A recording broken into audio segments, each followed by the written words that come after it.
You're listening to Euro Game Day live on Talksport, presented by Burger King. Bring home the ultimate food satisfaction. Get your favourites delivered now. Spain and Croatia meet today at the European Championship, by the way, for the fourth successive tournament. Only the second time that's ever happened. Spain were involved again. That was against Italy. 4 straight tournaments between 2008 and 2020. Ultimately, there will not be many secrets to keep when it comes to these two sides, especially as they met in last year's Nations League final. It was a goalless draw, which Spain won on penalties. But believe me, these two usually provide goals. And if you're just feeling a little bit intoxicated by the Euros, well, Euros fever is about to take hold, believe me. Alex Crook alongside me. This is going to be a great one. Remind us of the lineups. It should indeed. The group of death starts here in Berlin tonight. Spain with such a glorious history in this competition against Croatia, who always seem to turn it on in World Cups. Their record in Euros is far less impressive. Spain have Unai Simon in goal. It's a back four of Carvajal, Lenormand, Nacho and Cucurella. Pedri, Rodri and Fabian Ruiz make up the midfield, with 16-year-old Lamine Yamal and Nico Williams either side of the captain, Alvaro Morata up front. As for Croatia, Livakovic is the goalkeeper. It's a back four for them of Stanisic, Šutalo, Pongracic and Guardiol. Luka Modric, the former Ballon d'Or winner, is part of a midfield trio with Brozovic and Kovacic. And it's Lovro Majer on the right, Andrej Kramaric on the left and Ante Budimir in the number 9 position. Remember, earlier today on Talksport, it finished Hungary 1, Switzerland 3 in Group A. That's the same group as Scotland. And a little bit later on, we're going to bring you Italy against Albania. That's at 8 p.m. in Group B here on Talksport. First up, Spain against Croatia. Alex Crook, as you just heard, is alongside myself, Hugh Wozencroft, and the former West Ham boss, Alan Pardew. I wanted to talk to you about Spain. They had a surprise loss in qualifying. They then won 7 of their 8 games after that, scoring 25 goals in the process. But the man who's hugely important for them, who played more minutes than anyone else in qualifying, is Manchester City's Rodri. What impresses you most about his game? Well, you know, if you're looking at the ultimate number 6 to sit in front of a back four, dictate the pace of the game, put security on your back four, then he's your man. Rice obviously is our version of him. He's not quite at the same level as Rodri. The other great gift that he has is that he contributes with assists and goals. I mean, even from that position, his stats are actually quite amazing. So he's the main player in Spain. And when you look at Spain, it's mostly potential, but with only one real cast iron world-class player, in my opinion, and that is Rodri. Croatia, by the way, dropped 4 points against Wales in qualifying. They needed a 1-0 win at home to Armenia in their final qualifier to take an automatic qualification spot behind Turkey in Group D. Of course, it will be all about Luka Modric for them. 38 years old, 175 caps. The man who's won 21 major trophies with Real Madrid, 6 times a Champions League winner and a Ballon d'Or winner in 2018. And it's all about, in fact, the midfield battle. Rodri versus Modric and their teammates, some very talented teammates around them too. Yeah, I don't think actually they'll come up against each other, because Modric and Rodri, similar positions. Yeah, I don't think he's going to get that far up the pitch.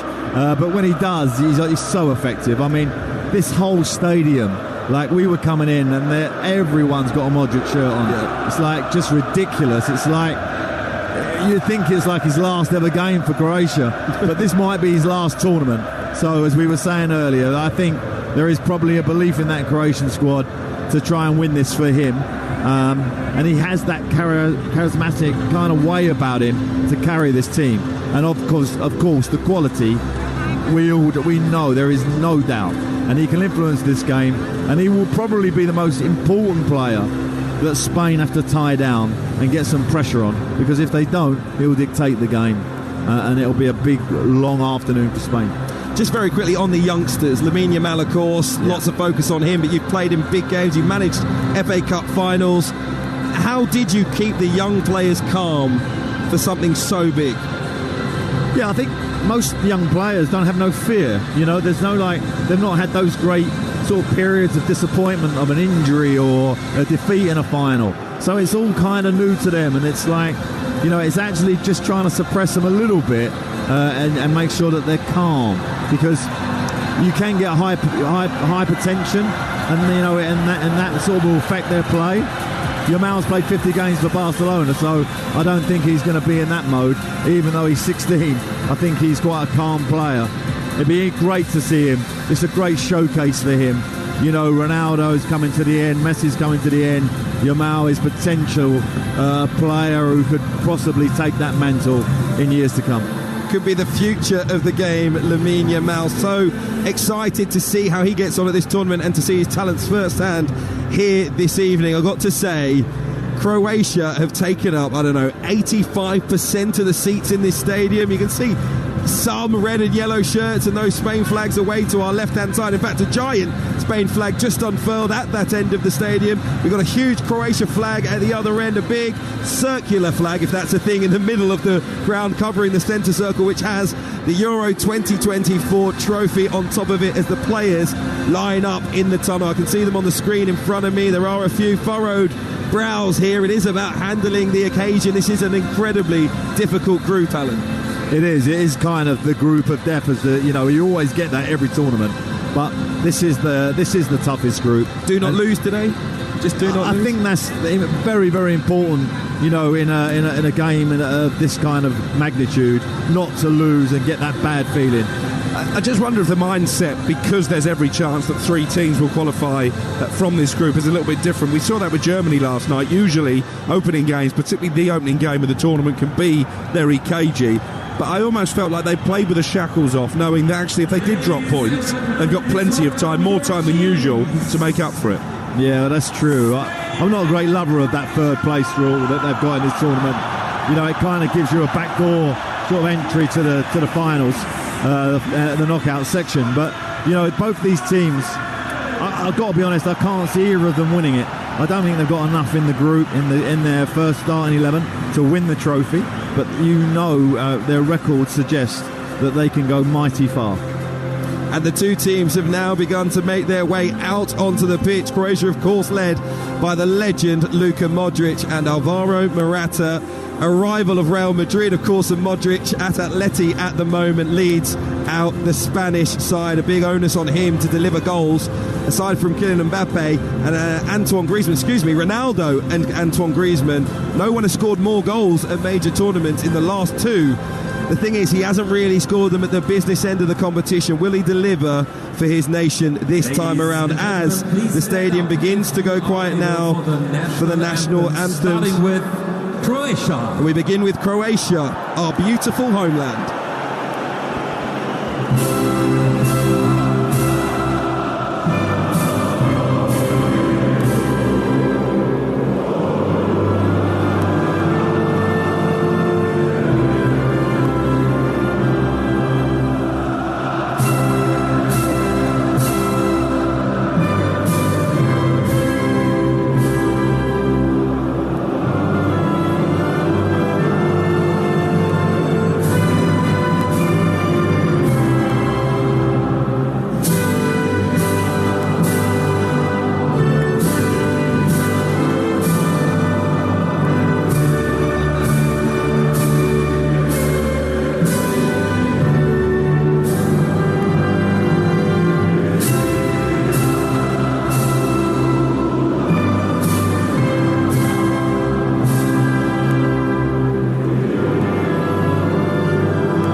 Huge noise, of course, from all of the Croatia fans here inside the stadium in Berlin. Huge support that they have brought to support their side. And now the Spanish national anthem, the Royal March.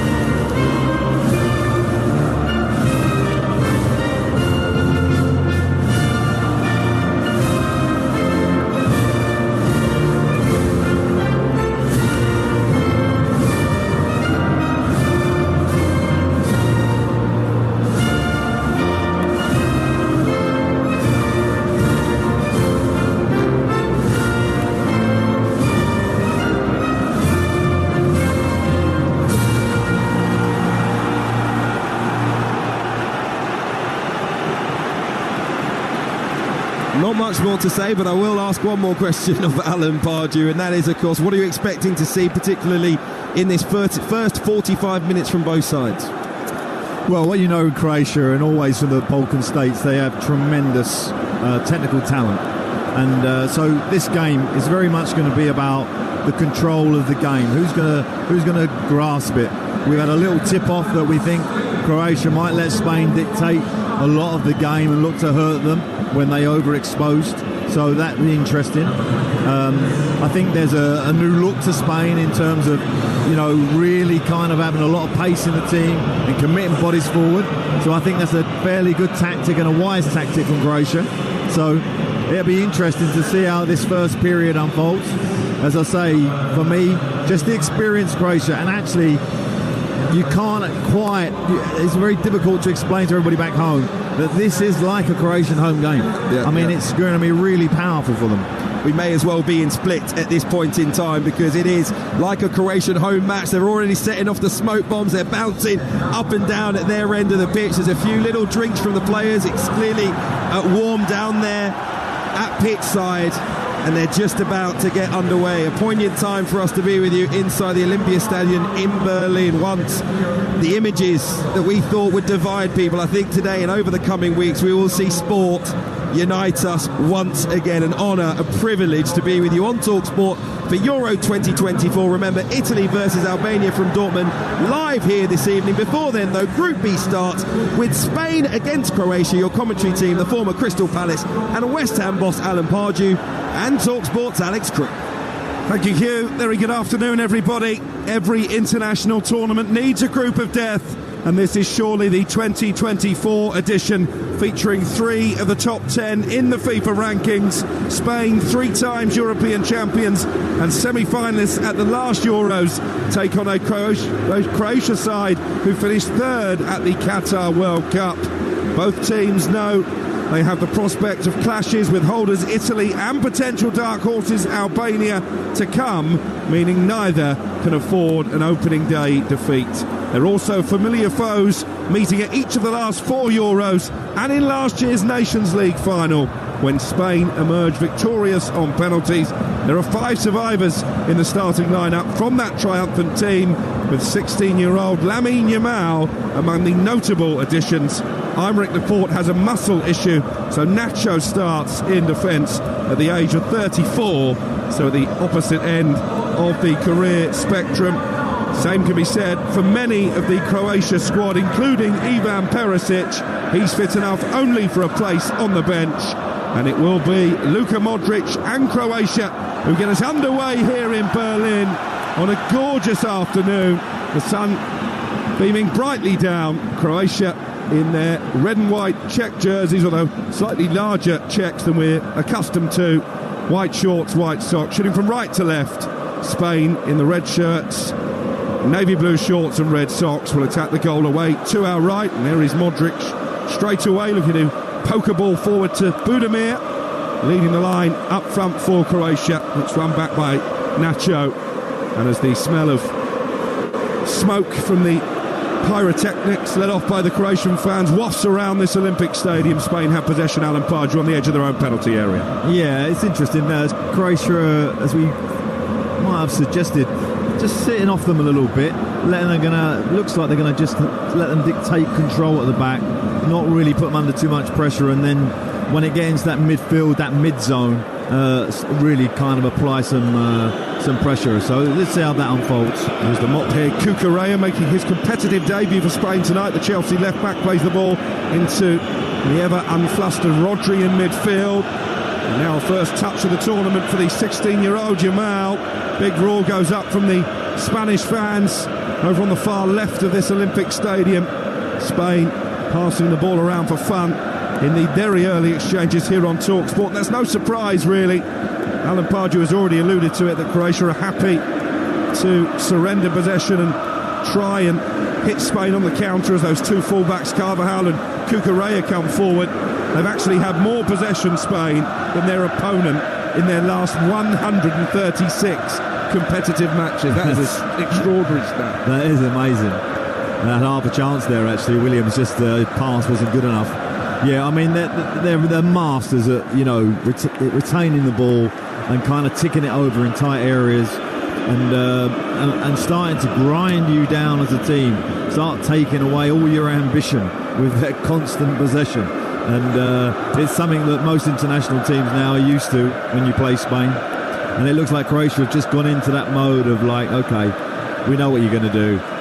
So there'll only be certain places we start to press. Robin Lenormand playing it out from the back for Spain and looking for the run of Morata into the penalty area. Out came the goalkeeper, Livakovic, very confidently to root one ball over the top. That not the ticky-tacky football that we've been talking about from Spain, but it almost, Alan Pardew, paid off.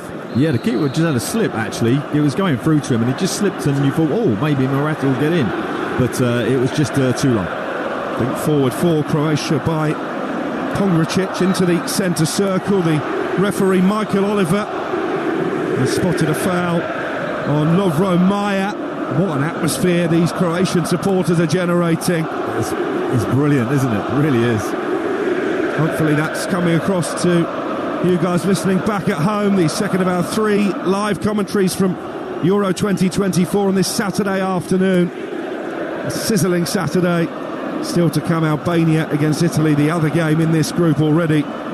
We've brought you full live commentary of Switzerland's surprisingly easy win against Hungary. Many people tipping the Hungarians as potential dark horses. Including yourself. Including me. But their campaign off to a shocker, much like Scotland last night, hammered 5-1 in Munich by the host Germany. Goals galore at the start of the tournament. Isn't usually the way. No. Croatia have the ball and it's swept out from the right-hand side to this near left touchline, looking for Kramaric.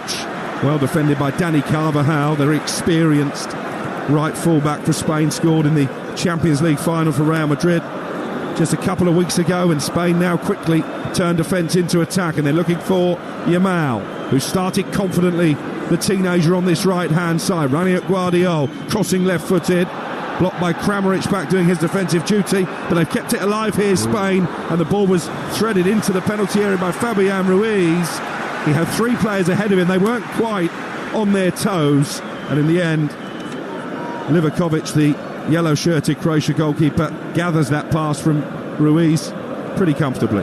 Yeah, that all started actually from a Croatian press that wasn't really good enough, and Spain just went through it, through the lines, and Ruiz found himself in a pocket. They got it out to Yamal, and then they had one of those attacks that Spain could do so well, where they just got it around the 18-yard box, as Man City do in the Premier League, and they're very good when they get in areas. They scored 10 goals, Spain, in their 2 warm-up games for this tournament. They were only up against Andorra and Northern Ireland, but confidence-boosting victories nonetheless. They had the ball inside the centre circle with Lenormand. Again, he's looking for Yamal. You can see they trust this youngster, and he's running at Guardiola, twisting one way then the other, cuts it back for Carvajal just on the edge of the area, low ball in, steered away by Pongracic. But certainly, Alan Pardew, the Spanish players are not afraid to let Yamal just have possession and run at Guardiola. Yeah, and he's staying really wide, Yamal, like giving him lots of width, but Croatia is staying narrow for some reason. He's getting so much time. Whether that's a tactic that they've kind of worked on, thinking not to go tight with him because of his pace. So it might be just asking him technically to be stronger. Ball chip forward for Nico Williams on the other wing. He's got pace to burn as well, but it's really good defending by Josip Stanisic. Watched it all the way, and in the end forces Nico Williams to run the ball behind for a goal kick. But they're having to soak up an awful lot of early pressure here. 0-0, but it's all Spain at the moment. Yeah, Spain looking like, at the top of the pitch. Those 2 young players already are making an impact. And again here, they're on a high press here, Spain. It'd be interesting to see if Croatia can play through them. Well, they one possession with Rodri high up the pitch, and that could mean problems for Croatia. Morata with a shot from the edge of the area, saved down low to the left by Livakovic, but that all came from Croatia sloppily playing their way out from the back, intercepted by Rodri, and in the end he scuffed the shot, Morata. Yeah, it's good set play by Spain, and they're really getting after Croatia. They're obviously saying you're not going to have any possession. We're going to kind of dictate this game. Livakovic again goes long upfield again. Spain win it back with the red-booted Carvajal. Rodri dropping deep to the halfway line. Arguably the world's best holding midfielder, the Manchester City man. 70-odd games unbeaten before that shock defeat against Manchester United in the FA Cup final 3 weeks ago today. Carvajal pokes the ball back into the Spanish half and finds Nacho, and a bit of respite for Croatia. Goalless, we've played 8 minutes, but almost exclusively inside the Croatian half. And here comes Spain again. Morata with a little back heel to the edge of the area. He was looking for Fabian Ruiz. It was cleared away. And it's just Ruiz is getting a little bit more space over that side, because Modric is playing right side of that free for Croatia. And he's just twice let him go, Ruiz. And they're going to need to watch that. You can't give him that kind of space.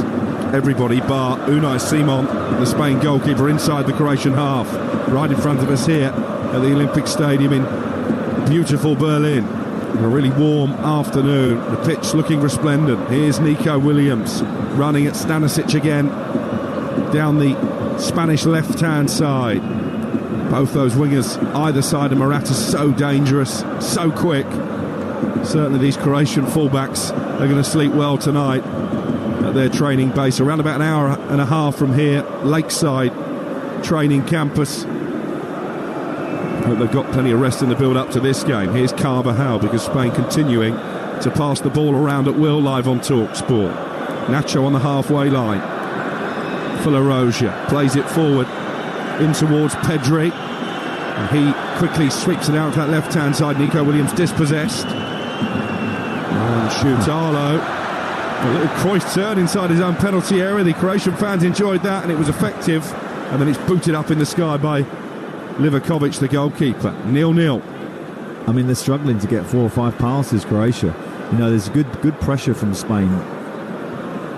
Morata, the captain, was he caught there? Referee Michael Oliver just paused for a moment, and the end decided it was a foul by Shutalo. And a free kick here for Spain. Probably a little bit too far out for a shot, but certainly they can summon the likes of Nacho and Lenormand forward from the back.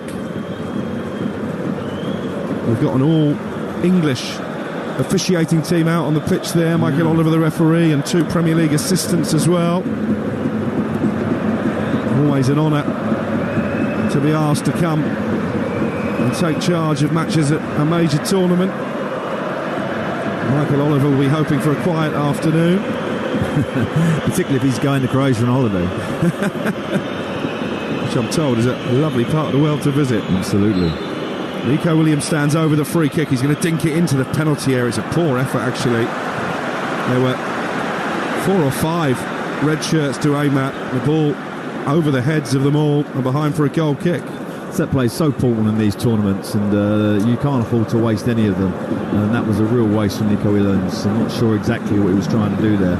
But most teams now, you know, particularly set plays in that sort of 35 yards away from goal, really high lines. So it has to be a real perfect delivery to find anyone.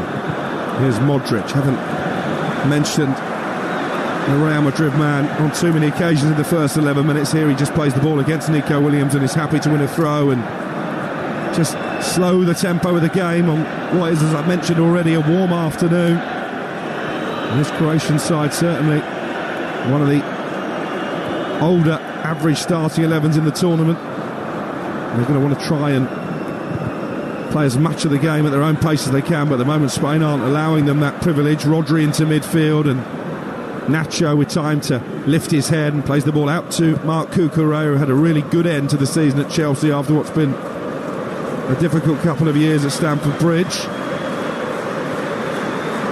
Yeah, he had a strange season, didn't he? You know, there was ball thrusted forward for Williams, but again too much pace on it, and the goalkeeper. Yeah, he kind of had a period where at Chelsea you thought it wasn't going to happen, and then suddenly he sort of played his way back in through injuries or whatever. He got a chance again, and he's done very well. And his debut today, is it? I think the national side. Competitive debut, yeah. Played a couple of the warm-up games. And again, they've been caught playing out from the back here. Croatia, lesson clearly not learned. Just about going to get away with it because of a rash challenge from Yamal. But that's twice now, Alan Pardew, that They've taken short goal kicks, and twice Spain have swarmed all over them. Yeah, Spain, because they've got a lot of energy on the pitch. It's a good policy from them to go and press this Croatian side.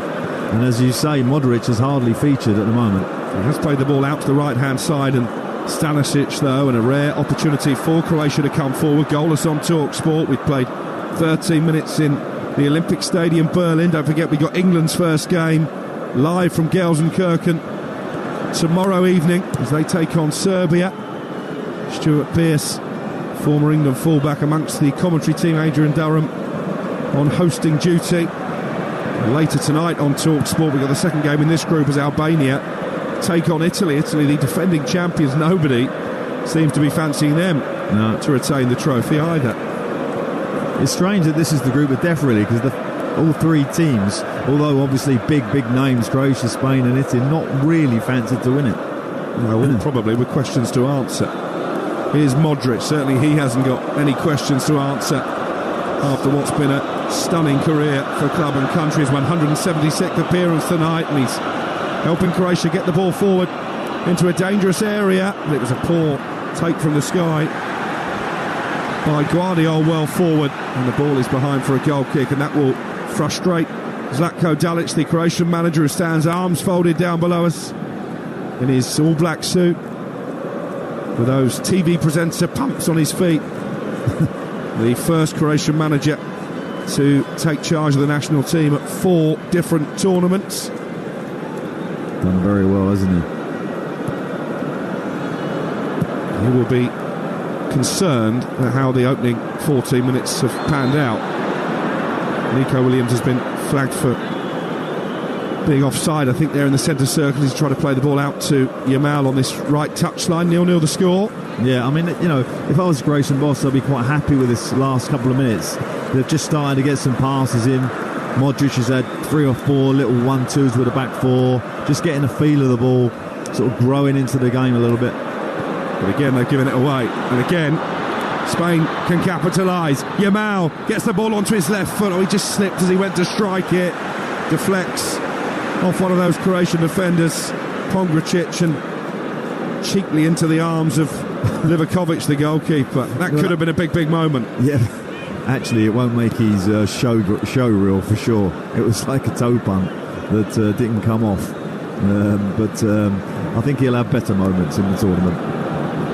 He did score a couple of goals in qualifying. The youngest player ever to do so. Doesn't celebrate his 17th birthday until the day after the final. Yes.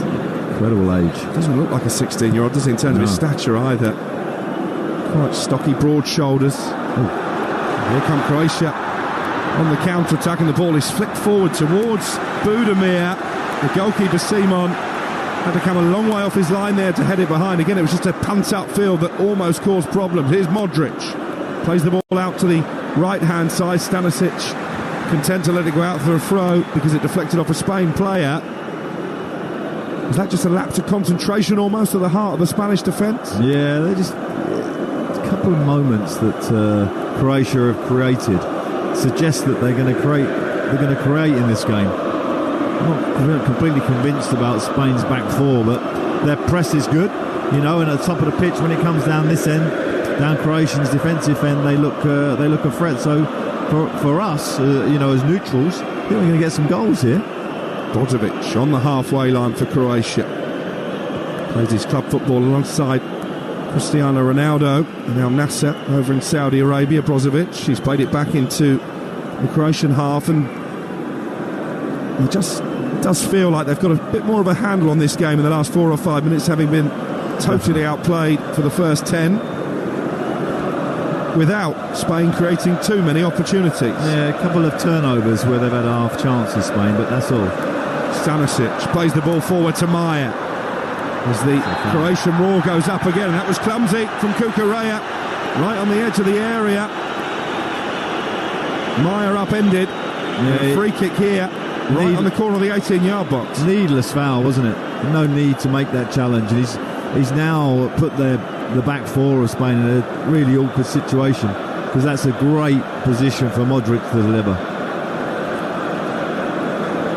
17 minutes played. Spain 0, Croatia 0, but this feels like a big opportunity for the World Cup semi-finalists in Qatar. Modric, very much the orchestrator, and he is going to curl this ball in, left-footed from the right-hand side. And there are 6 Croatian players waiting in the 18-yard box. Can they get the delivery right here? Modric threatened to take it. In the end, it's swept in low by Maya. Disappointing, out for a throw. You know, Cardinal were all there. Don't hit the first man. And you see it at all levels of football, don't you? Even at this, the highest level, you can't even get it over the first defender. It wasn't Modric, by the way. It was Maya, wasn't it? Yeah. In the end, Modric stepped over the ball and Maya whipped it in. But those Croatian centre-backs who ran the length of the pitch to try and get on the end of it had to trudge back, having seen it deflect off the first Spanish defender. Still goalless here on Talksport. Good little spell for Croatia, though. As you say, they definitely got a sort of grounding now in the game. It's starting to sort of even itself up a bit. They're definitely winning the battle on the terraces. These Croatian fans, many of them decked out in their replica Modric jerseys, on their feet, singing their anthems. And the Spanish contingent over on the far left-hand side, just to the left of that gap in this Olympic stadium where the sun is just creeping through, where that Olympic torch entered the arena all those years ago.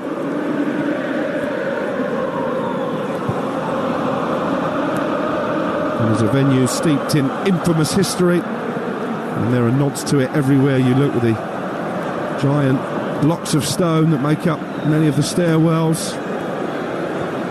It was modernised back in 2004, but they were keen to preserve the ancient architecture. Alvaro Morata, the Spain captain, has just been penalised for clipping the heels of Pongracic as he tried to carry the ball out from the back. Free kick for Croatia deep inside their own half. Those whistles actually for Michael Oliver, because he should have played an advantage there. He'd braced in the middle, but he did get fouled, but he was away there. He could have passed it forward, but Michael brought him back. Croatia have the ball right on the edge of their own area. They're defending the half level without commentary position. At the back here of this Olympic stadium. And the 2 dugouts are absolutely enormous down in front of us. Yeah, probably needs to be 23 players on there, but I guess the squads are so big now, and so is the backroom contingent that managers like to assemble.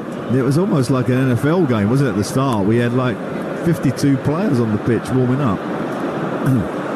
Kukurea dispossessed inside the centre circle. Stanisic looking to make progress down the right-hand side. Kukurea quickly closed him down, so they go back, Croatia, into their own half, and in fact all the way back to Livakovic, the Fenerbahce goalkeeper. And he swings his pass out the right-hand side, where it's picked up by Brozovic. He swings it over this near touchline, and Guardiola, operating on the left of that back four as he did so often for Manchester City, got some big goals for Pep Guardiola's side as they beat Arsenal to the Premier League title at the back end of the campaign. The second most expensive defender in the history of football. Yeah. Here he is again, Guardiola. Deep inside the Spanish half of the field. Back to Mateo Kovacic, his Manchester City teammate. Good spell of possession this for Croatia. Can they carve an opportunity with it? Not quite. The ball was slid through into the penalty area. Budimir was there, but so too was Unai Simon, the goalkeeper. It was onside, Budimir, but good starting position from Simon, and he collapses on top of the ball and then clears it upfield for Spain. 0-0. Yeah, those through balls are so important that your goalkeeper is alive to those and comes out and cuts them out, so that you haven't got to do a slide tackle back towards your own goal. So it's good goalkeeping that. Here's Guardiola, 10 yards inside Croatian territory. Plays it out to the right, and Šutalo certainly moving the ball with much more confidence, much more purpose now, Croatia, after a auspicious start. Here's Brozovic out to the right, crossed into the area, and it was met by Budimir. And under pressure, he can only steer the header wide, but that gives the Croatian contingent inside the stadium plenty to cheer about. Yeah, you can just sense that they're getting more of a grip of the game, and so can the crowd. That was why there was such a big cheer on that attack. It was a good chance, actually. It was a decent cross. The other centre-half was out of position, and Lemond was just fortunate there that the Croatian couldn't get it on target. He had a really good season at Osasuna over in Spain. Budimir, 2 goals in his last 3 internationals as well, but couldn't get the header on target, and this time it's Croatia trying to force mistakes in the Spanish back line. In the end, it's gone behind for a goal kick, but they had 4 or 5 players there right on the edge of the area, stopping Spain playing their way out from the back. It's always so interesting in these international games, you know, the flow of the game, who's got it. And right at this particular moment, you know Croatia have got it. It's just kind of swings and roundabouts. Spain to get control for a little period, then Croatia. When you've got teams of this quality, it's about being really disciplined when the opposition have the ball. It's the voice of Alan Pardew, former Newcastle, West Ham, Crystal Palace manager, among others, part of our commentary team here at the Olympic Stadium, Berlin. We've played 24 minutes, so past the midway point of the first half, and it's still Spain 0, Croatia 0. And Croatia have a free kick midway inside their own half. Nico Williams straying into an offside position as Morata looked to flick on the goal kick from Simon. Livakovic, the Croatian goalkeeper, was hoping, I think, the ball there would roll behind for a goal kick. It didn't. In the end, he plays it out to the left-hand side, and Guardiola off Carvajal wins a throw. Danny Carvajal, 32 years of age now, says he's in the peak of fitness thanks to a broccoli diet. Fancy a bit of that? I remember when I was at West Ham, Christian Daly, you eat so much broccoli. I couldn't. I used to have plates and plates of it, so it's not a new thing. Better than a bratwurst diet, which is what we've been enjoying over here in Berlin so far. Yeah, it's been good though, those good sausage here. Livakovic, the Croatia goalkeeper, clears the ball right-footed towards the centre circle. Budimir just a bit overzealous with the challenge on the Normand, and it's going to be a free kick for Spain on halfway. Spain 3 times winners of this competition, back-to-back of course in 2008 and 2012. And amongst their substitutes, Jesus Navas is the only survivor from their 2012 winning team. Another Man City player. Yeah. They're now playing, I think he won the Premier League title over in Spain with Sevilla. Yeah, I think he was part of that first Premier League title winning team. Yeah. He is amongst the subs today. Aymeric Laporte officially features on the team sheet, but we don't expect him to be fit enough to come on, having picked up a muscle injury in training. Livakovic with the punt up into the Berlin sky. Kukurea nods it down, but they don't keep it for very long, and then Morata winning it back from Modric, who wanted a free kick, nothing given by Michael Oliver. And here's Nico Williams, deep delivery towards the far post, too deep for Yamal, and behind for a goal kick for Croatia. It will stay 0-0. Yeah, actually both the young players, although obviously they're going to be a massive threat, are both slightly disappointed so far, you know, in terms of their technical play. Nico Williams, 2 or 3 crosses he's put in, both not really been on the money. Yamal has had a couple of moments, not quite there, but that's what happens with young players. You got to stick with them, and you know they got that audacity to turn the game.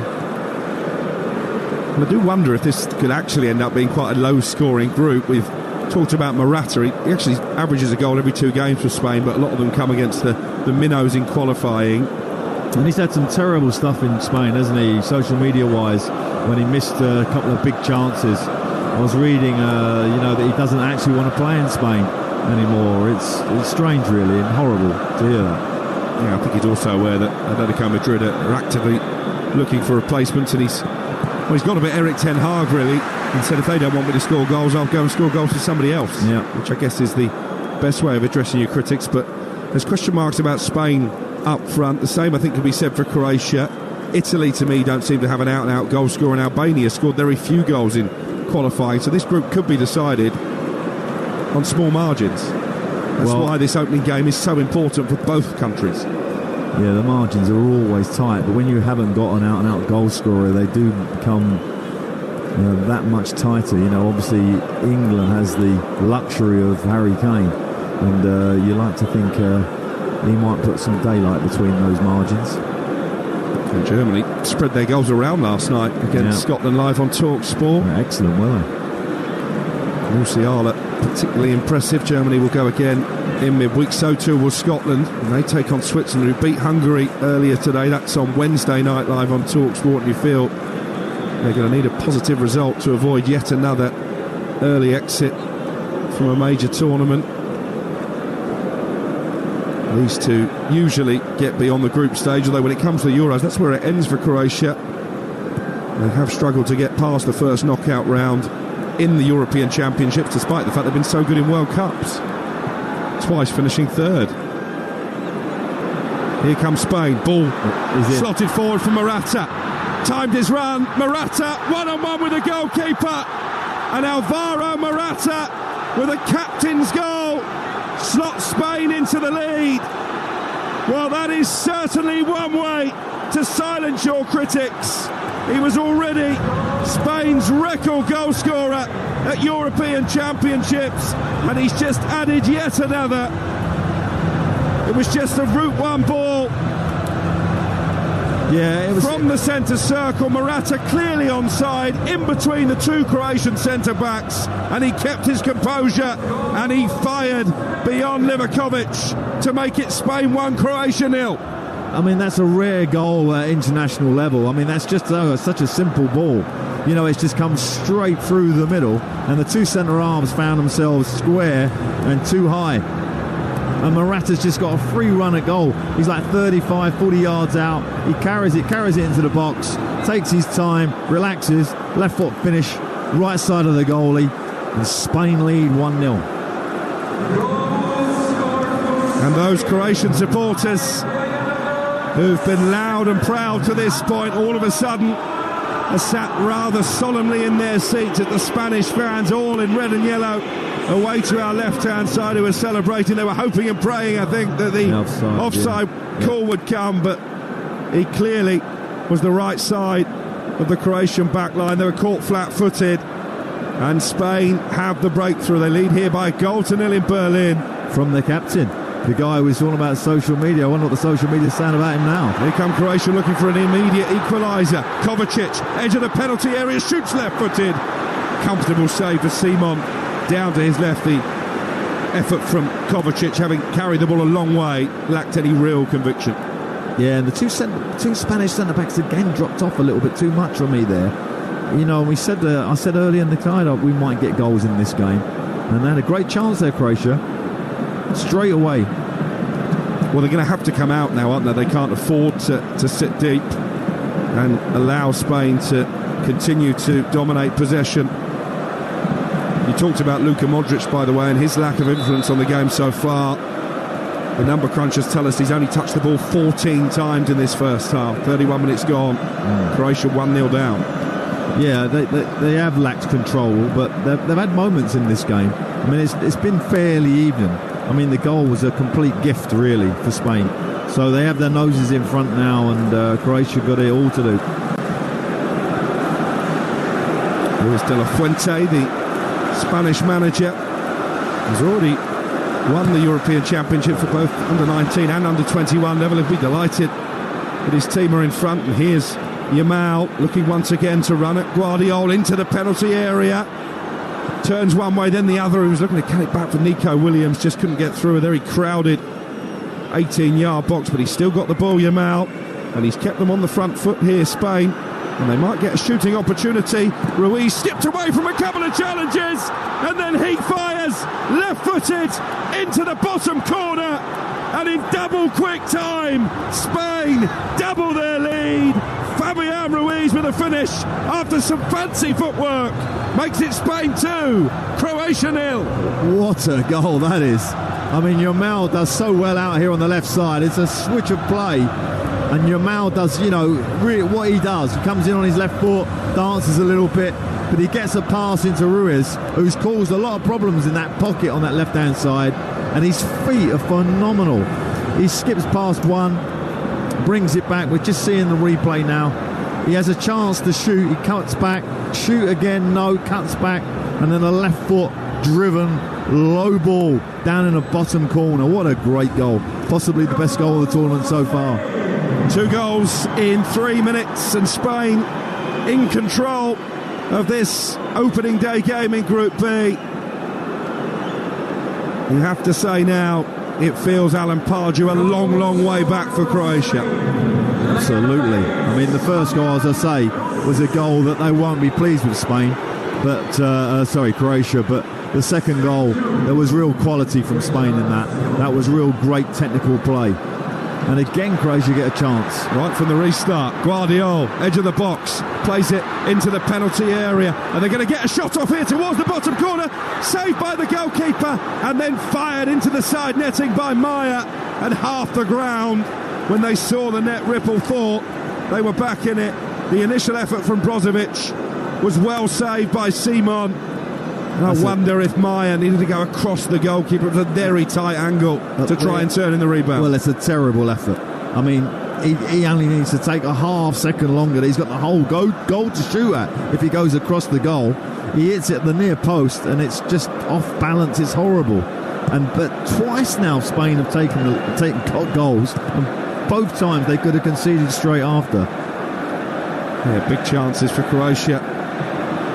Right from the kickoff, having twice picked the ball out from the back of their net. They trail by 2-0 here on Talksport. We've got 11 minutes the first half to play. It's been a really entertaining spectacle, matched by the noise and the colour around the Olympic Stadium Berlin, but it's those Spanish fans who are bouncing in unison over on the far side, the side of the stadium that is covered in shadow. And Croatia staring down the barrel of only their second ever opening day defeat at the Euros. Their last was against England back in 2021. Went down by a 0-0. And they are 2 down here with 10 minutes the first half to play. And again, they launch it long upfield. Haven't been afraid to do that. No. And Nico Williams is challenged by Shutalo, and the ball is behind for what I think is the first corner kick of the game. I think it is. Well, it's interesting that the Spanish correspondent that we had come on saying that they're not afraid to go longer than they've ever done before. Then they pass through, then suddenly they hit that direct ball onto the back of you with Nico Williams and Yamal this side, and it's paid dividends for them. 3 minutes and 17 seconds between the 2 Spain goals officially. And they have a corner here that they're going to whip in from the left-hand side, right footed by Nico Williams, and headed over the crossbar, met by Lenormand, and I think he'll be disappointed he couldn't keep the header down. Yeah, it was a good chance, really. Great ball in at that near post, just beyond the near post is perfect if you've got a really good jumper, and it was a good jump, but he didn't get it the direction of the header on target. 2-0 Spain lead with 9 minutes the first half plus stoppage time to play. Alvaro Morata with the opener, and only Cristiano Ronaldo and Michel Platini have scored more goals now at the Euros than Morata. 7 for him, 9 for Platini, 14 for Cristiano Ronaldo, which is quite extraordinary. Yeah, and he could well add to that, couldn't he? The form he's in. Well, they've got a very winnable group as well. Yeah. Portugal. They're my tips to win it, but I tip Hungary to be half decent, so don't rush down the bookies. Here's Carvajal playing it forward into the Croatian half. Spain looking very confident now with this 2-0 lead. Jamal back into midfield, and Rodri. That gives you confidence as well, doesn't it? When you're going forward, that you've got Rodri just shielding that back four and doing such a brilliant job of it. Here they come again. Nico Williams on the edge of the area. Morata out to Cucurella, who lashes the cross. Thrashed at it, and it's behind for a goal kick, and Cucurella has gone down inside the penalty area, having been caught, I think, after he played the ball. I don't know what the stats are for Spain losing games when they take the lead, but I'm guessing it's a pretty good stat, because they're one of those teams that, you know, when they take the lead, they frustrate you with possession then.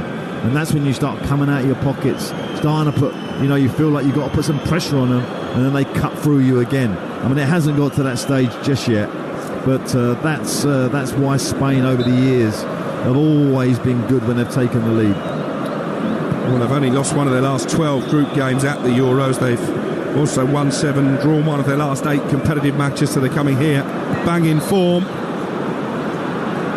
And I think we've seen that in the first half, though Croatia have had opportunities. And here's Maya, who had one of those big chances to get Croatia back in it soon after Fabian Ruiz had added to Morata's opener. And when they have been able to get the ball wide, particularly on this left-hand side of Guardiola, they have looked like they can cause problems. As the Spanish player face down inside the centre circle, Pedri is holding his face, and the referee Michael Oliver is just pointing to his head and saying he had no choice there but to stop the game. And I think he took the ball full in the face as it was cleared upfield by Kovacic. Yeah, and then these breaks are always important for managers, because you know you can get a message onto the pitch, get kind of some difference that you might think will make before your half time. So nice chance for them. Actually, the Croatian manager hasn't even come out of his dugout. Spanish team are at the edge.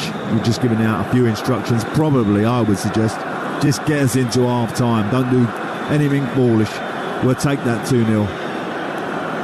2 excellent goals, 2 very different goals. Morata one-on-one with Livakovic, the goalkeeper, but he kept his composure, gave the goalkeeper the eyes and just rolled it calmly into the bottom corner. The second goal came as a result, firstly, of brilliant play from Lamine Yamal, who I think has had an excellent first half when he's been in possession, keeping the move alive after a cross had actually been overhit towards him. And then Fabian Ruiz, the speed of thought to twist one way and then the other, and then hesitate before firing the shot with venom into the bottom corner. I think Ruiz has been the best player on the pitch by some distance, actually. In that first sort of 10 minutes, he found little pockets on that left-hand side there, and then the finish for the goal was fantastic. Croatia have a throw-in level with the away dugout. Croatia are the away team officially for this one. Zlatko Dalic has now come out to the edge of the technical area, but he stood arms folded in almost silent fashion. De La Fuente to his left, much more animated.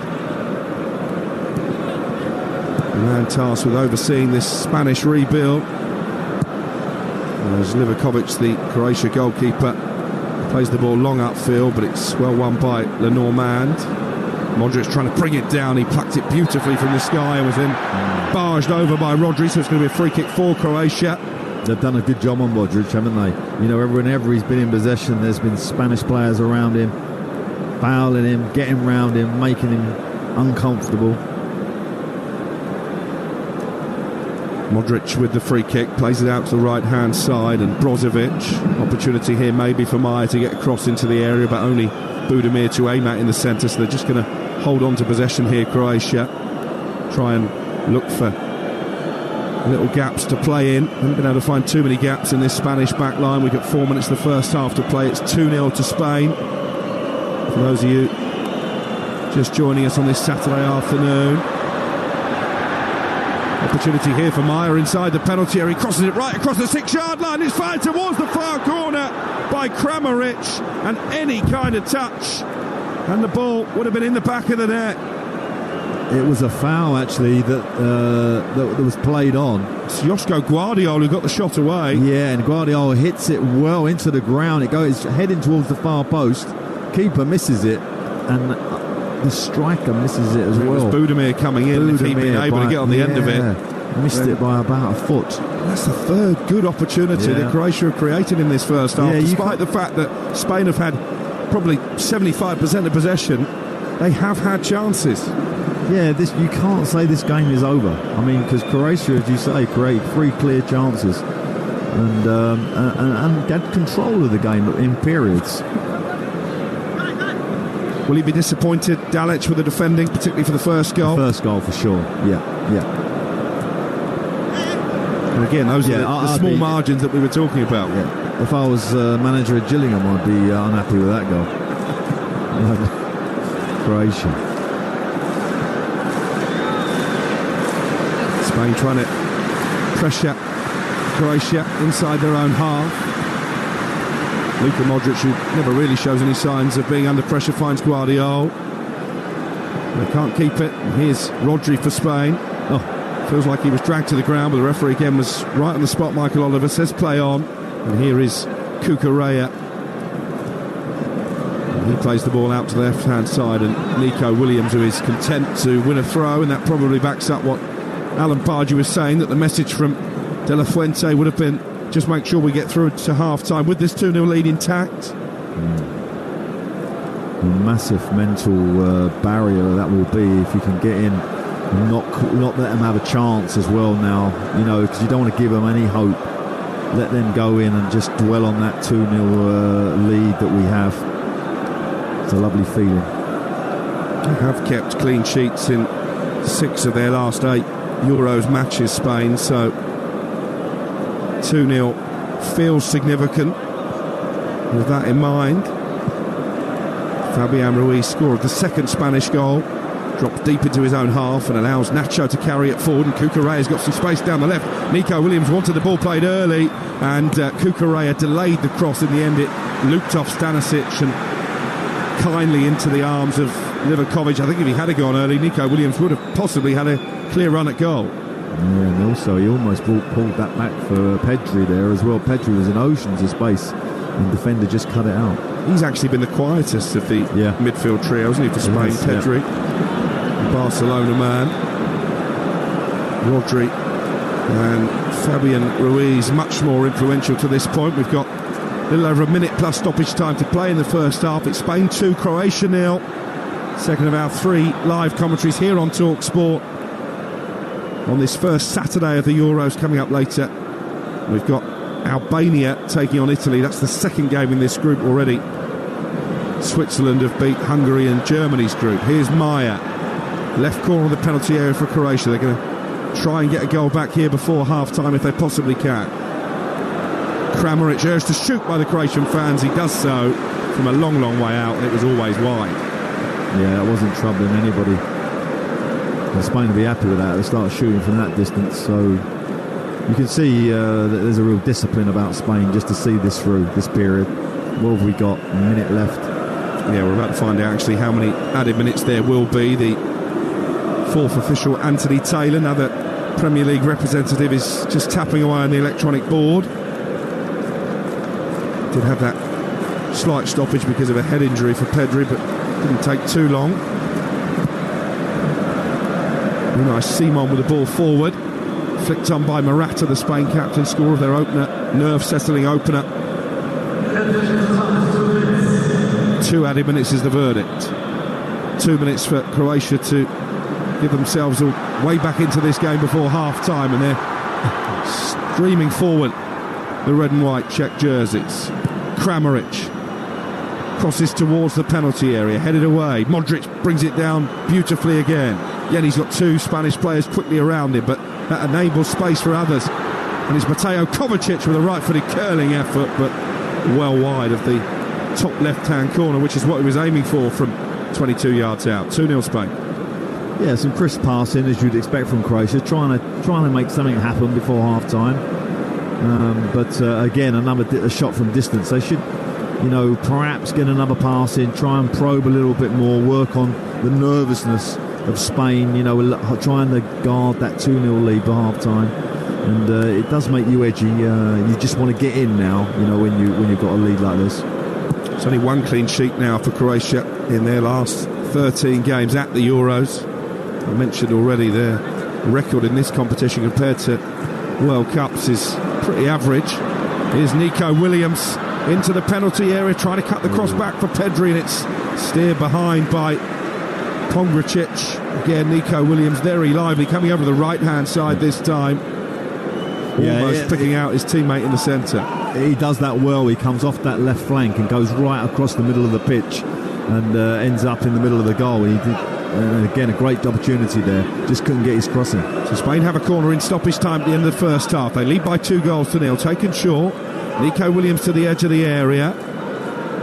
Yamal with a cross swept in towards the near post. And it's the third goal for Spain. And Dani Carvajal, fresh from netting in the Champions League final, has his first ever international goal. And surely it wraps up this win before half-time.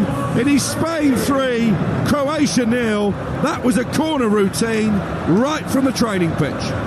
Yeah, and I actually thought, why is he putting it in there? Because obviously we're running the clock down, we're a 2-0 lead. But Yamal goes, I fancy myself. They give him a bit too much time. He whips in a great left-footed ball into that sort of pocket within the near post and the goalkeeper. It looked marginally offside, but it wasn't the goal scorer. So I think it's going to stay given. Yeah, he ran the wrong side of Pongracic. Yeah. The Spanish player on the far side looked offside, but clearly not interfering. Yeah, absolutely. And another disappointing goal from Croatia's point of view defensively. You know, that's a gift for Spain. Well, it's the last kick of the first half. Dani Carvajal rounding off a dream 45 minutes as far as Spain are concerned. They dominated possession right from the start. It took until the 28th minute for them to turn that domination into goals. The captain Alvaro Morata with his 7th goal at the Euros. A calm one-on-one finish beyond Livakovic having timed his run to perfection. 3 minutes later, Fabian Ruiz, after some nimble footwork, arrowed his shot left-footed into the bottom corner, and Carvajal in stoppage time turning home from close range from a brilliant delivery from Yamal. Croatia did have chances either side, Alan Pardew, of those first 2 Spain goals, but it's been a painful first half here. It is Spain 3, Croatia 0.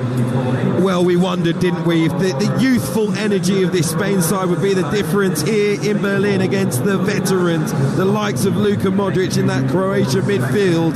They've just been a little bit too sharp, a little bit too smart, a little bit too ready for this game here against Croatia. The Croatians just let 5% off it, and they have paid the price a number of times. And really, I think from a defensive point of view, they will be incredibly disappointed. Is it game over? You'd have to think so at the break, and we just weren't expecting it. A goalless draw between these two in the Nations League final last summer. Two sides that are very closely matched, 8 and 10 in the world rankings. They've been miles apart, Alan, in that first half, except for the fact you'd say Croatia have shown flashes and elements of getting themselves on the score sheet. They've made it way too easy for their opposition in the final third. Yeah, and I think you summed that up very well. I think, you know, when you look at a side that is aging like Croatia, it's so easy to use that cliche and say, oh, you know, they're an old side, aging side. They didn't have the energy, but Spain certainly looked sharp, particularly the two wide players early on, and then they got a little bit sloppy, and you thought, you know, are they going to make the difference? In the end, it was just a straight ball right through the middle of the team, and Morata is never going to miss that chance. And he scores, gives them the lead, and from that moment then, Spain have looked comfortable, even though the back four of Spain have give up moments from Croatia. The 3-0 scoreline now makes it really difficult, almost impossible. I have to say that first goal had the effect of killing that great atmosphere that we spoke about with all these Croatian fans, in excess of 50,000 of them. They make up probably 80-85% of the fans that we have here inside the stadium. There were hisses and boos at half-time. The mood has completely changed, but that first goal, I think, left the Croatian side looking kind of shell-shocked and fearing the worst. That is something that we have not come to see from Croatia at major tournaments of late. They just didn't feel like themselves. Do you remember when we took the lead against them, England? They just absolutely dominated us after that period. They just got a grip of the game, and you could just sense them coming. That didn't happen today.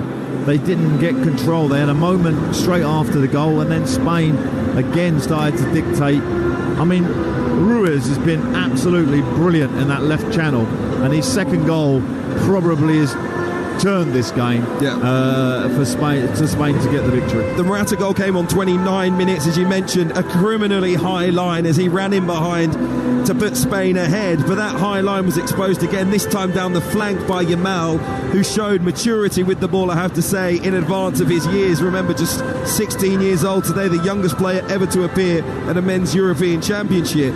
But he cut inside, he had the ability. I think a lot of players would have taken the shot on. He stayed calm, he found a teammate, and Ruiz twisted, turned onto his left foot, slammed the ball into the bottom corner, and you almost felt, ooh, is that it? Certainly Croatia couldn't concede the third, but they did. This time it came from a well-worked set piece. Dani Carvajal getting his first goal for his country. Again from Yamal. But from Yamal, but again it felt like the Croatia centre-backs were fast asleep. Yeah, as I say, two of the goals, at any level of football, you'd be really disappointed. But just seeing the replay of the first goal, where he has so much time between the two centre-backs. And then for the third goal, the two centre-backs are asleep, really. They're too high, and it's just a simple tap-in. But Yamal is right, all year for Barcelona, he comes in on that left foot, and you're thinking, he's so left-footed, but he does make the quality of pass and the decision-making process with that left foot be so clinical. And as I say, although I don't think he's been brilliant, he's created 2 goals. That's the voice of Alan Pardew, the former West Ham, Newcastle and Crystal Palace boss, alongside myself, Hugh Woozencroft, in Berlin. We're kind of stunned by what we've seen in that first half. At the break, Spain lead Croatia by 3-0. Let's take a look at the latest odds with William Hill. In the Zone on Talksport with William Hill. Prepare for greatness with William Hill. 18 plus, gambleware.org. Well, you might as well pay out on a Spain victory at this point in time, but the Spain win is 1 to 150 on.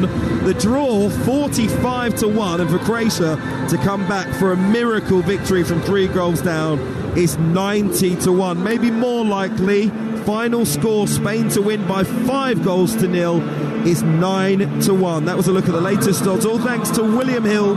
Terms and conditions apply, of course. It's 18 plus, and make sure you check out begambleaware.org. In the Zone on Talksport with William Hill. Prepare for greatness with William Hill. 18 plus, gambleware.org. So remember, we've got more live football for you on the way a little bit later on. We'll have Italy against Albania. Earlier today, Hungary beat Switzerland by 3-1. That, of course, in the same group as Scotland and Germany, who played last night. Loads of live sport going on today. Let's head to day 3 of the US Open Golf at Pinehurst. The latest from TalkSport's golf correspondent Rupert Bell. Well, it's very difficult conditions. It may be sunny, but it's windy, and very fast greens is making it very difficult.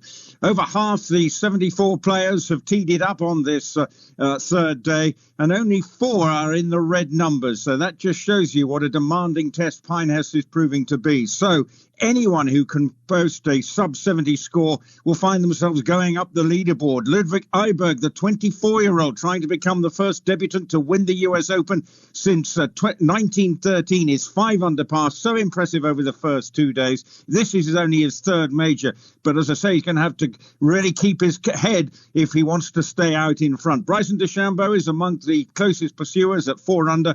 Rory McIlroy grafted his way to an excellent 72 in the end yesterday, and he starts at 3 under. They're all going to be teeing up after 8 o'clock this evening. Out on the course, world number 1 Scotty Scheffler. Who'd have thought he'd have been amongst the early starters, but 2 disappointing days for him, but he did make it to the weekend. Well, he's currently level par for his round after 11 holes and that 5 over par. And also on that mark is Tommy Fleetwood, 5 over after 10 holes. But former US Open champion Matt Fitzpatrick's having a wretched day because he's 9 over for the day and he is at 14 over and currently propping up the field. But as I say, it's going to be a demanding test for the leaders later on. Anyone shooting level par or better will be mighty relieved at the end of the day. So a very busy day across the world, in fact, when it comes to live sport. Just to update you on what's happening in the T20 World Cup, India and Canada was abandoned without a ball being bowled. Namibia will face England. That has been delayed. The teams are going to be announced at the toss as and when we get to it. Over on Talksport 2 in Super League, we brought you Hull FC 18, Leeds 10, and Catalans will face off against Lee Leopards from 5:30. But here in Berlin at Euro 2024, jaws are on the floor. These Croatia fans are not happy at all. The Spaniards lead by 3-0. The second half is next. Euro Game Day Live, delivered by Talksport with Burger King. What's better than a last-minute winner? A crispy chicken royale delivered straight to your door. This tournament, prepare for greatness with William Hill. Get ready for last-minute winners, legendary goals, and straight red cards. Oh, what was he thinking? Win 50% more on every England game this tournament with Bet Builder Extra, online or in the app. Only from William Hill. Available day before match to kick-off. Bet Builders with 3+ selections at 3-1 or more. Pre-match singles, match stake £20. Full T's and C's apply. 18+, begambleaware.org. I need to get snacks, I need to get drinks. Should have done this beforehand. I need to get treats. Gotta find a BP, gotta find a BP. Oh, my mates, they won't like me. Gotta find a... Oh, there it is. BP is here for all your big game essentials. Plus, BP Me Rewards members can earn points to put towards great saves. Adam in the car 1, hungry mates, nil. BP, here for all of life's journeys. BP Me Rewards card or app required. For full T's and C's, visit bpmerewards.co.uk. Let's go live to hear about that winning goal. The crowd's gone absolutely wild here. How on earth do you sum up your emotions right now? Amazing. A hat-trick is just the best feeling ever. Is it though?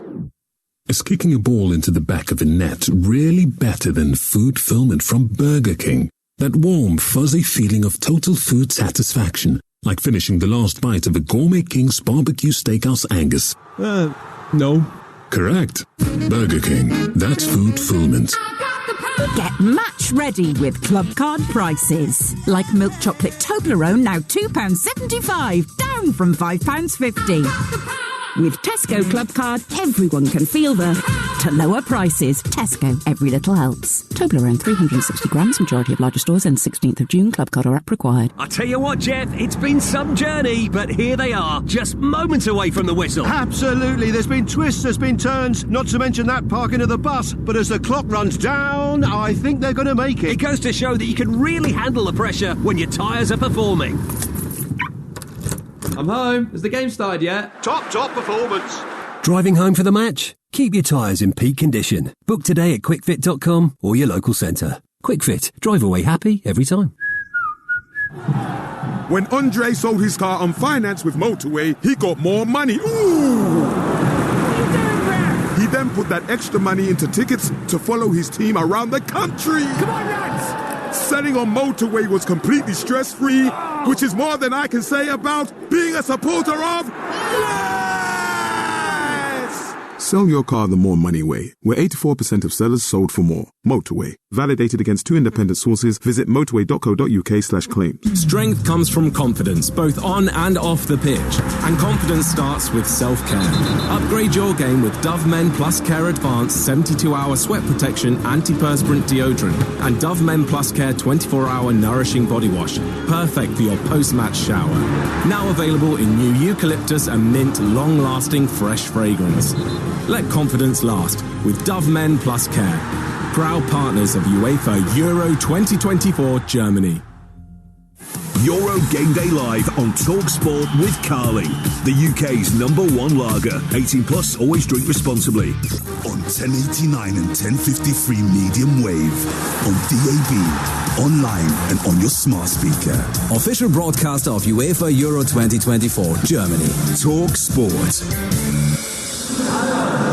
Plenty to ponder for the Croatia boss Zlatko Dalic at halftime in Group B at Euro 2024. It is Spain 3, Croatia 0. Let's take a look at the halftime highlights with Carling. Halftime highlights on Talksport with Carling, the UK's #1 lager. 18 plus, always drink responsibly.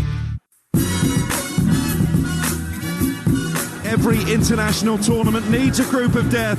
and this is surely the 2024 edition. Morata, one-on-one with the goalkeeper, and Alvaro Morata with a captain's goal slots Spain into the lead. Well, that is certainly one way to silence your critics. Ruiz skipped away from a couple of challenges, and then he fires left-footed into the bottom corner, and in double quick time, Spain double their lead. Fabian Ruiz with a finish. Yamal with a cross swept in towards the near post, and it's the third goal for Spain. And Dani Carvajal, fresh from netting in the Champions League final, has his first ever international goal, and surely it wraps up this win before half-time. Incredible first half, particularly on the scoreboard, I have to say, from Spain. Those are the half-time highlights. Thanks to Carly. It's 18+. Please drink responsibly. Half-time highlights on Talksport with Carling, the UK's #1 lager. 18+, always drink responsibly. Remember, a little bit later on, we're going to bring you Italy against Albania. That kicks off at 8 p.m. live here on Talksport. Busy day again tomorrow across the Talksport network. 2 o'clock on Talksport. It is Poland against the Netherlands in Group D. We'll then have Slovenia against Denmark. That's on Talksport 2 at 5 o'clock. And 8 p.m. Serbia against England. Gareth Southgate's side finally get their campaign underway. We can't wait. We'll have every single match live for you at Euro 2024 across the Talksport network. Alan Pardew, the former West Ham boss, alongside me.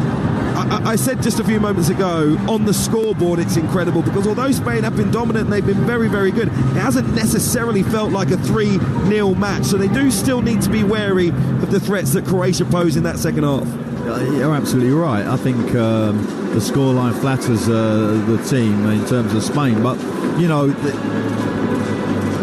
whatever's happening in that dressing room at half-time, your leaders and the managers have got to do a great job in there, because that Croatian team, that would have been such a body blow. Literally a minute before you go in, and you can see it again to make it 3-0. So a real mental job in that dressing room to try and get them back on track, get some positivity in them, and try and get something in the early part of this game. Because if they don't, then this game is just going to run away from them. If they were ever set up for it to be a comeback, it's like a home match here. Like we said, we just need positivity from these Croatia fans. If they do get a goal, we know what's going to happen in the stadium. It will just come alive. So if they're not out of it, I wouldn't say that, but it's a long climb back with this scoreline. Long way back. Actually, Croatia trailed Spain 3-1 with just 5 minutes to go in the last 16. At the last Euros, they got an 85th minute goal, a 92nd minute goal to take the game into extra time. So maybe they will draw on some of that experience against tonight's opponents. But as you mentioned, Alan, it is a long way back, and we think changes are afoot from Croatia. I will leave you for the second half live on Talksport of Spain 3, Croatia 0, with the former West Ham and Newcastle boss Alan Pardew and Talksport's Alex Crook. And desperate times call for desperate measures as far as Croatia are concerned, because Ivan Perisic looks like he is being ready for action. Has been out for a long time with a serious knee injury, Perisic, but with his team 3-0 down, I don't think it will be too long before we see Croatia's second highest goal scorer of all time entering the fray. For now, though, they are sticking with the team that started the game and that went in 3 behind at half-time. Spain have got us back underway here in the Olympic Stadium, Berlin, in their red jerseys, navy blue shorts and red socks. They are shooting from right to left. Croatia in their red and white checked shirts, white shorts and white socks. Looked as if Perisic was going to come on, Alan Pardew, because he was fully stripped and ready. He's actually just put a training bib on to warm up. But is that just a message to the Croatian players who did start the game? If you don't improve in the next 15 minutes, we're going to make those changes? Without a shadow of a doubt, that was some kind of psychological play to improve the team. But I'm surprised that they've set up exactly the same way. They've got Modric again playing on this right-hand side. Ruiz has had so much joy where he hasn't defended that area. And I would change Modric's position to get him, free him up and get him away from Ruiz. Well, he's 39 in September, Modric. He's certainly not a guaranteed starter at Real Madrid anymore, and you just wonder, on the basis of what we've seen in that first half, is this maybe one international tournament too far. We'll find out, of course, in the fullness of time. Spain in possession with Cucurella down the left-hand side. They're unchanged as well, so Simon is the goalkeeper. Carvajal, who got that potentially crucial third goal right at the end of the first half, is on the right side of a back four, along with Lenormand, Nacho and Cucurella. Pedri, Rodri and Ruiz, who has really caught Alan Pardew's eye, make up the midfield trio with Yamal on one wing, Nico Williams on the other, and then Morata, scorer of the opener, in the number 9 role.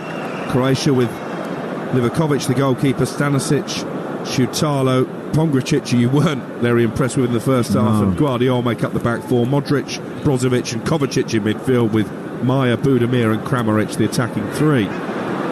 Acres of space here for Morata to drive with the ball towards the Croatia penalty area. Brings in Cucurella to his left. There are 5 red shirts to aim at. Fabian Ruiz dispossessed, and then Cucurella, in trying to win it back from Stanisic, can only concede a throw. But for a moment there, Alan Pardew, they were wide open at the back, Croatia. Yeah, they give it in the centre half, dribbling away. You're 3-0 down. He's dribbling on the halfway line.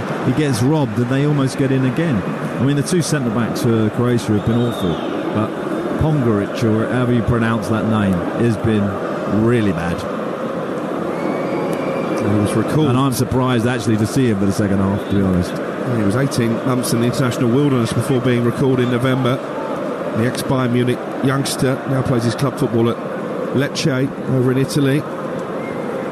Hugh Woozencroft was pointing to that incredible game at the last Euros when Spain squandered that 3-1 lead. The flip side, if you're a glasses-half-empty Croatia fan, they beat Costa Rica 7-0 in their first game of the last World Cup. They were 3-0 up at half-time then as well. We've got a stoppage in play here because there's an injury over on the far side. I think Carvajal just overstretched there as he went into a challenge. Maybe got a whack in the face as well from Andre Kramaric. So we're going to get a little bit of a delay. Don't forget, coming up later, the second game in this group, no doubt. Albania and Italy fans will be keeping a keen eye on events here in Berlin before that game, live on Talksport tomorrow. 3 more live commentaries for you, including Serbia against England in Gelsenkirchen. It all gets underway for Gareth Southgate's team in their group. Earlier today on TalkSport, you heard Switzerland beat Hungary by 3-1. That's in the same group as Germany and Scotland. Play here in Berlin has restarted with still bright sunshine overhead. Stanisic there being put under pressure by Nico Williams, just about manages to find his goalkeeper Livakovic. And then Cucurella winning the header on the halfway line, but can only guide it into Pongracic. He's given the ball away again, and then it was a really rash challenge by the man that Alan Pardew has just been talking about. It's going to be a free kick after Pongracic brought down Rodri. We haven't seen a yellow card yet from Michael Oliver. Is the VAR team English? I wondered. The video assistant referee is from the Premier League. I think there is operating the new foreign offside automatic assistant rule. VAR. Yeah, absolutely. And actually, VAR has been used to good effect in this tournament so far, particularly that Germany game last night. Here come Croatia. You can hear from the noise they're on the attack. Guardiola with a shot from the edge of the penalty area, cleared by Dani Carvajal, and out for a throw over on that far side. Yeah, just that trademark outside of the right foot Modric pass there got him in, and he probably would have been better off going down that left channel and hitting it across the goal, but he cut back and the chance went away. David Koop is the assistant VAR, and he's got a Dutchman alongside him in Paul van Boekel, so pretty much an all Premier League team. Yeah, that makes sense. 3-0 to Spain, as it was at half-time. We played 6 minutes in the second half in this Group B opener. Croatia in control, seemingly, but 1 goal back for Croatia might just give their large swathe of supporters who've taken up most of the Olympic Stadium some hope. And still Perisic amongst those Croatian subs warming up down below us. They've got a free kick inside the centre circle.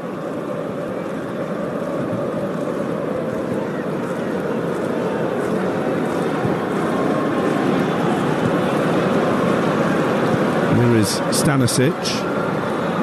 Modric takes the ball down by the corner flag. Stanisic back into Brozovic inside the centre circle, and then that was great touch. Well played to get the ball forward to Maya. Poor from Kramaric, though. Didn't have anywhere near as much time as he was looking for, turning on the edge of the penalty area, and it means that Spain can counter. Ruiz looking for Morata. Well played by Stanisic, coming across and closing the angle, but Pedri keeps it alive, and that's a brilliant save from Livakovic to deny Yamal what would have been a history-making goal. Brilliant defending by Stanisic initially, but the ball bounced up favourably for Yamal, and you can tell by the expression on his face he thinks he's going to score the fourth.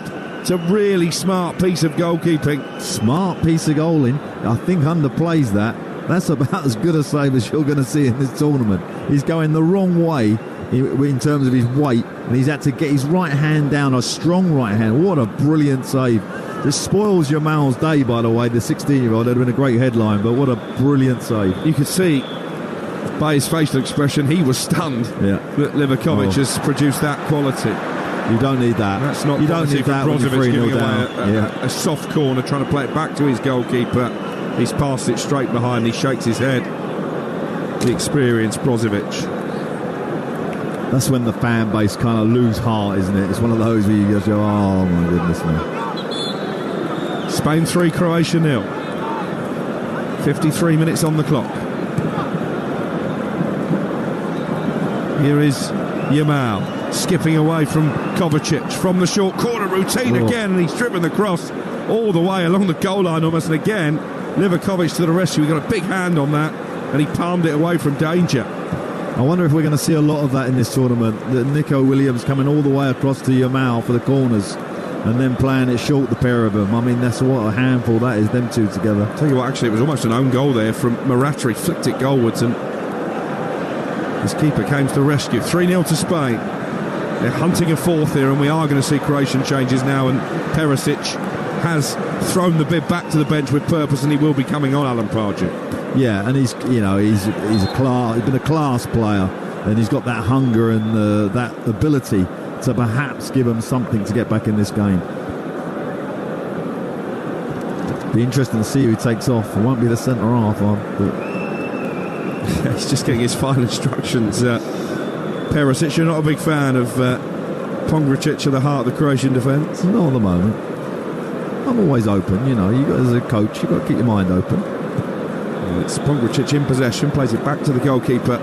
Livakovic has made a couple of big saves in this game to just about keep Croatia interested at 3-0 down. And it's Kovacic who carries the ball over the halfway line. Out to Guardiola. The two Manchester City players combine, and here's Kovacic into the penalty area. Skips away from one defender, cuts it back for Kramaric, and cleared off the line by Kukureya, and then punched away by the goalkeeper Simon. Incredible last-ditch defending, but probably Budimir should have taken the chance on himself. I think in the end it was Lovro Majer coming into the far post, maybe even Stanisic, the fullback, and it was cleared off the goal line.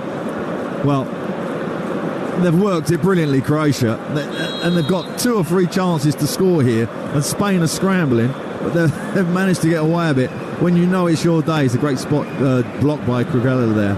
And then they have a chance again, it pops up in the air, the striker maybe scores, the goalie gets a hand on it. Oh, it's a real mess. Here he comes, Perisic. I hope you hear the ovation from those Croatian supporters, many of them doing Messiah salutes. There are some flares that have been lit as well to herald the arrival of one of Croatia's favourite sons. The 35-year-old replaces Budimir. So it's not a like-for-like replacement. I'd imagine that Kramaric now will go and play as the number 9, and Perisic will go out on that left-hand side, the former Tottenham man. And wretched luck with injury this season, but can he somehow help get Croatia back into this game? They trail by 3-0, and we played 11 minutes in the second half. I mean, the sort of... Oh, he's got away. Yamal out-sprinting the Croatian fullback over on that right-hand side into the penalty area. Just saw his route to goal blocked, so he sensibly tees up Nico Williams. Those two have combined really well over the course of the afternoon, and then Morata almost forced the referee to give the free kick. I think he was being held, but wasn't going to allow the decision not to be given. And a free kick here within shooting range maybe for Spain. Oh, they're taking it quick. Taking it into the area. Yamal shoots it wide, but I think the referee's going to make them retake it anyway. Yeah, but for Croatia there is hope, because they've created 3 or 4 chances in this game, and Spain have really been fortunate that they've got a clean sheet here. So, you know, they're still in it, bizarrely. But, you know, this is a good situation for Spain to maybe put all that talk to bed. I think what could be crucial for Croatia, their second game in the group is against Albania. Yeah. And you'd rather that than face Italy on the back of a drubbing here. Yeah. Free kick for Spain. 3 goals the good on Talksport. And the 2 young boys over the ball again. Yeah. How's this for confidence? Looks like it will be 16-year-old Lamine Yamal. It is, and he slams his left-footed effort into the wall. But it was him and Nico Williams who pulled rank against their senior teammates there. Tellingly, here's Kukureya. Brilliant clearance from him to deny Stanisic the goal. Not sure what the right back was doing in that position, but here he is on the ball now, just inside the Spanish half. He's given it away to Pedri, and immediately Nico Williams sets to sail towards the penalty area. Ruiz tries to sweep it out to the right-hand side, and Yamal intercepted by Guardiol. These Croatian fans are desperate for something to cheer about, by way of a goal to get Zlato Dalic's men, the World Cup semi-finalists, back in the game here. Modric with some space at last. It's been suffocated by the red shirts for the opening hour in this game. And he's given the ball away tamely on the edge of the area. Can't use that space. Trying to win it back, Modric, and he's conceded a foul. And that probably sums up his frustration. Well, I slightly disagree with you there, because I actually thought that was a clever little pass. But he didn't actually follow his run in, his fellow player. So I felt a bit sorry for him there. He's kind of playing, why don't you finish your run? Shouting out, I can see it in his face. But, you know, it's frustration, and that's horrible, you know, at this level, you know, when you're 3-0 down, those little moments that don't go for you. And Spain making us up now. Yeah, Dani Olmo from RB Leipzig is coming on. He was one of the players who missed a penalty in the shootout as they lost in the semi-finals to Italy in the last Euros, and he is replacing Pedri in midfield, the number 10 for Spain. Yeah, it was quiet, Pedri, wasn't he? Didn't really sort of mention much about him. So that makes sense, that change. Dani Olmo, not a bad option to have coming off the bench. Was particularly dangerous, I seem to recall, when these two did meet in the last Euros, in that game that Hugh was alluding to, when Spain were 3-1 up. In the end, they won 5-3 after extra time, having conceded 2 late goals. So both managers making a change early in the second half. We've reached the hour mark on Talksport. It's Spain 3, Croatia 0. A really damaging first 45 minutes as far as Croatia are concerned.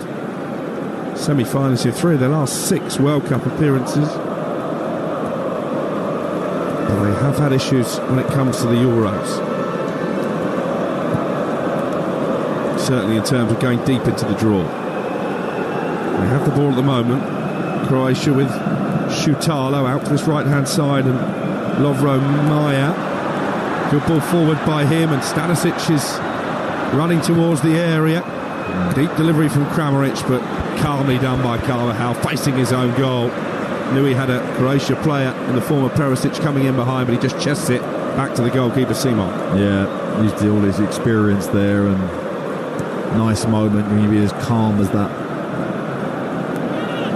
It's been a brilliant few weeks for him, hasn't it? Scored in the Champions League final at Wembley, and now finally scores on the international stage as well at the age of 32. Yeah, he just put his cigar out from the Champions League final.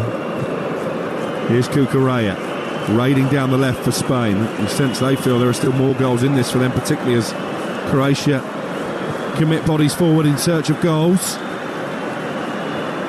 It's been a third place situation where not everybody who finishes third is guaranteed to go through. goal difference could be all important. We were talking about that before the game in terms of Scotland last night, because it doesn't actually make a difference in terms of where you finish in the group, because goal difference is second in the standings. If you're level on points, head-to-head counts first. But if you end up finishing in third and your goal difference is terrible, then you might not go through in third place. Good header. Cucurella nods it forward towards Nico Williams. It's acrobatically cleared away by Šutalo, the man they call the warrior, at the heart of that Croatian defence. Comes into these Euros on the back of a disappointing season at Ajax, it has to be said. Yeah, probably the worst Ajax team for a long, long time, wasn't it, this year? And he was very much a part of that. Ball is out of play for a Croatia throw on the halfway line. I can see more movement down there on the Croatian bench, so more changes being readied by Zlatko Dalic. Yeah, if you're the Spanish boss, Splinter, you've got to be quite comfortable at the moment. You've obviously got the 3-0 cushion, but they're playing in deep areas, Croatia. They've only had that one scrambled moment, so holding fast at the moment. Mario Pasalic is one of the players who is going to come on. Featured in every qualifying game, as the ball is slotted forward towards Meyer inside the area. Good defending by Cucurella, and then he was tripped from behind by Meyer. Free kick taken quickly by Carvajal. Not really sure he needed to take it quickly. He's passed it straight to Luka Modric. And here's Stanisic now for Croatia.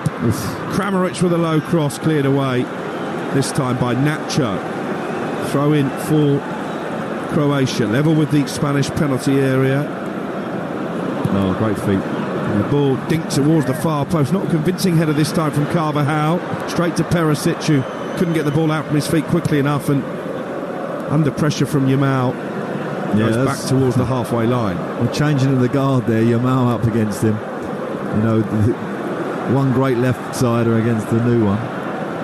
Perisic with a cross from that left-hand side. Right-footed, but guided away by Le Normand. And picked up deep inside his own half by Pongracic for Croatia. They trail by 3-0. We play 64 minutes, and there's an issue for Spain. As one of their players, that's the captain, Morata, off the ball, has just gone down inside the centre circle. Here's Yamal. He's all on his own in terms of Spain players inside the Croatian half, but he's weaved his magic and raced into the penalty area. Got a little bit of support now. Morata is still down. And I think Nico Williams wants Fabian Ruiz to put the ball out of play, but Morata back to his feet. That was all very strange. And it's Morata who himself kicks the ball out of play, and this is a concern. Alan Pardew, and he's immediately stripped off the armband as well, and he's handing it to Rodri. His afternoon is over. Yeah, he didn't look happy at all there. He went straight down. He's obviously done a muscle damage there, because it wasn't a clash. It's either a hamstring or a calf or something in his ankle, and off he goes. Yamal has just showed his youth there, really, because they were all waiting for him to kick it out of play. He just ran down the other end of the pitch and nearly scored. But when about half the team had stopped, strange moment. In the end, Morata kicks it out to get himself off. A suggestion that maybe it's a dead leg for Morata. Certainly, he will be hoping nothing more sinister than that. He's not the only skipper leaving the action, though. Luka Modric has also been taken off, not due to injury, just due to the fact he's struggled really to have an impact on the game. It's a double change for Croatia. Coming on, Mario Pasalic, as I mentioned. Luka Sucic is on as well, an unused sub at the 2022 World Cup. And the two players replaced are Luka Modric and Mateo Kovacic. So two very experienced heads have made way. Well, I think that was probably a game plan, whatever the score. 60 minutes for him was enough for Modric. Try and, use him at the start of the game, see if he can get a goal for you and give you the lead. It hasn't worked out, and save him for the next game. Croatia on the attack. Perisic on the left-hand side, trying to cut in his right foot. Closed down by Carvajal. He passed it to the edge of the area. It's collected by Olmo, and he clears it upfield, and it's going to be a case of having to start again for Croatia with Pongracic. 3-0 down here in Berlin. Their fans Still offering the vocal encouragement, though, as Perisic runs at Yamal. Gets away from him as well, crosses into the penalty area, but too close to the goalkeeper, Simon, who collects it cleanly in his gloves. Yeah, it's a nice idea, actually. No one assumed that he was going to smash that in, and he did with his left foot. It was a great ball, but no one anticipated it, and it was Siemens to clear up. Well, they're playing with 10 men at the moment, Spain, since Morata basically substituted himself. Luis de la Fuente rectifying that with Mikel Oyarzabal coming on.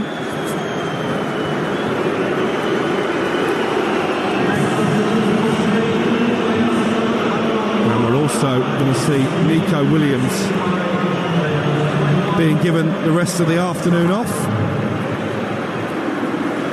And coming on in his place, the more defence-minded Mikel Merino. So is that a sign that De La Fuente is sticking at 3? Well, it's not about sticking at 3 at this level. It's just about winning the game. And certainly those subs are in line with that. He done very, very well, Nico Williams. That was a great start for him to the tournament.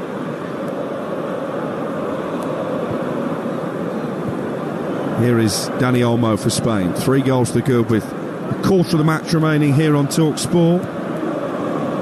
The Olympic Stadium Berlin still packed to the rafters. Those Croatian ultras behind Simon's goal have been letting off flares. There are big flags waving. Banners in Croatian as well. Just speaking to people within the Croatian camp, I sense they knew this would be their most difficult game of the group.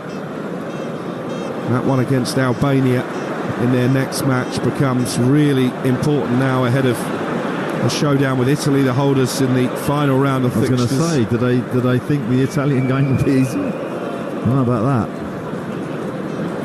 I think we don't really know what to expect from Italy, do we? They've lost the 2 centre-backs who are so important in winning the last Euros. There's a few untested players in the camp. Just felt that Spain were further along in their development. Here's Olmo cutting in on the left-hand side, trying to get the ball onto his right foot, but he's closed down by Maya. And Maya will clear it upfield to Kramaric, who's now in that lonely furrow now as the lone striker. Spain quickly win the ball back, and Dani Carvajal plays it forward. Here's Rodric. He's absolutely cruised through this game again, hasn't he, Rodric? Yeah, he just every game he kind of brings a consistency to performance that it's so easy to watch. He makes the game look so easy. He always takes the ball into space, always looking for an area to keep control of the game, always looking to lock the door so you can't break. Very clever. Nacho back to the Spain goalkeeper, Simon. He'll be really keen to keep a clean sheet in the final 20 minutes plus stoppage time. There's a poor ball out by Nacho, though. And here is Vucic for Croatia. One back by Dani Carvajal, and he floats the ball out to the right, and Yamal still full of running, the 16-year-old. I thought we might have taken him off, actually, but just to protect him a little bit, but he's still out there. Apparently he's brought his homework with him to the tournament. Is he? Homework?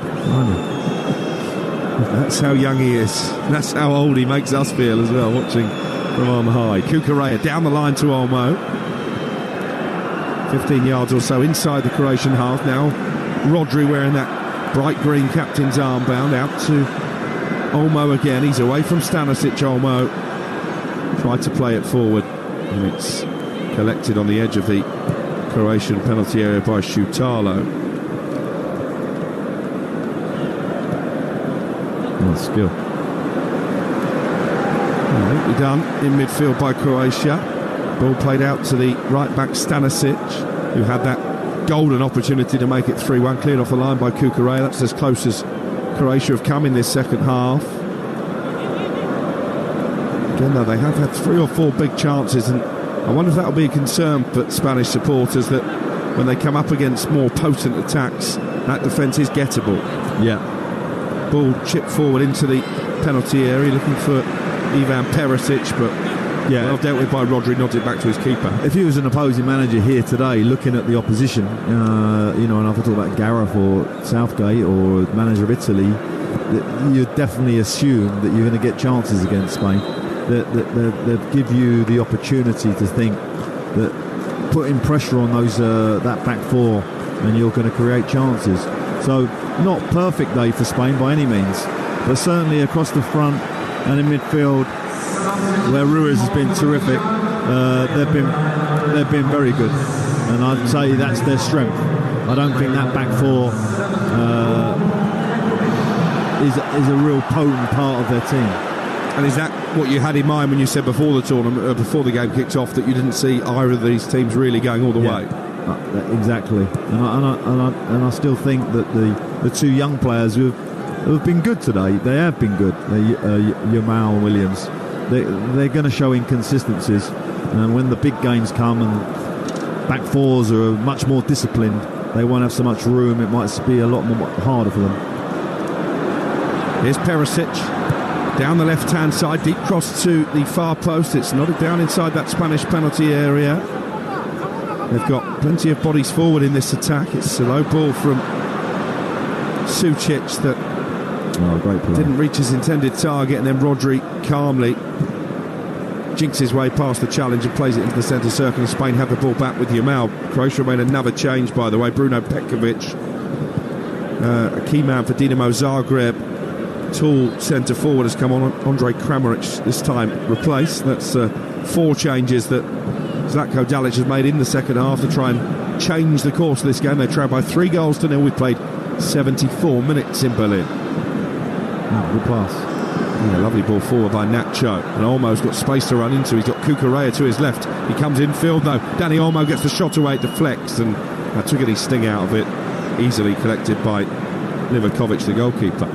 Yeah, he was. You see a bit of glory there for himself, didn't he? He had definitely better options, but took the shot, trying to get the headlines tomorrow, I think. And I guess when you're 3-0 up, you can afford to be a bit self-indulgent. Here's Rodri, plays the ball forward again for Spain. So comfortable in possession. It's been that way right since the first ball was played in this game. Marino, once of Newcastle, trying to play it forward to Dani Olmo, runs it out of play, and it will be a throw-in for Croatia, and De La Fuente just gives Dani Olmo a little clap, a bit of encouragement. Alexander Sefton, the president, among those watching on here at the Olympic Stadium.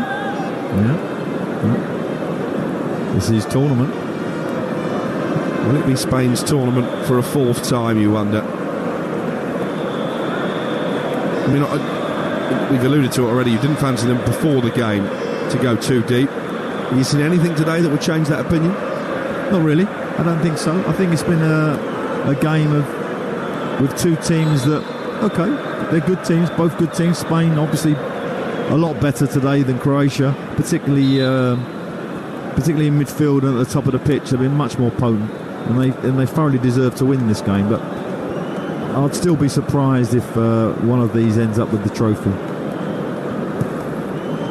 Livakovic, the Croatian goalkeeper, plays the ball out to the edge of his penalty area. And the referee, Michael Oliver, has seen a foul there on one of the Croatian substitutes. If I was manager of England, which I'm not, Gareth's the manager of England, I would be sitting very comfortably watching these two.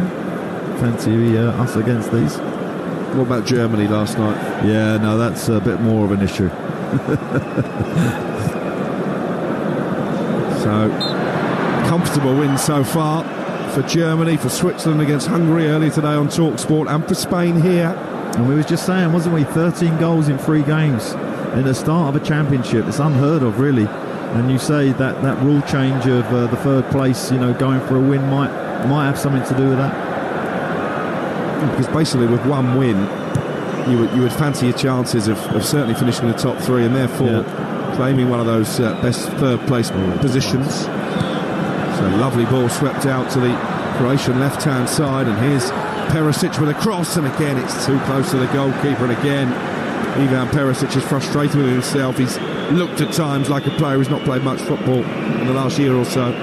Yeah, but that was one of their better attacks. Great switch of play out to him, right to left. I don't know who hit that pass. It was Modric, right? And he waited for the strikers to catch up with him, and then put half decent ball in, actually.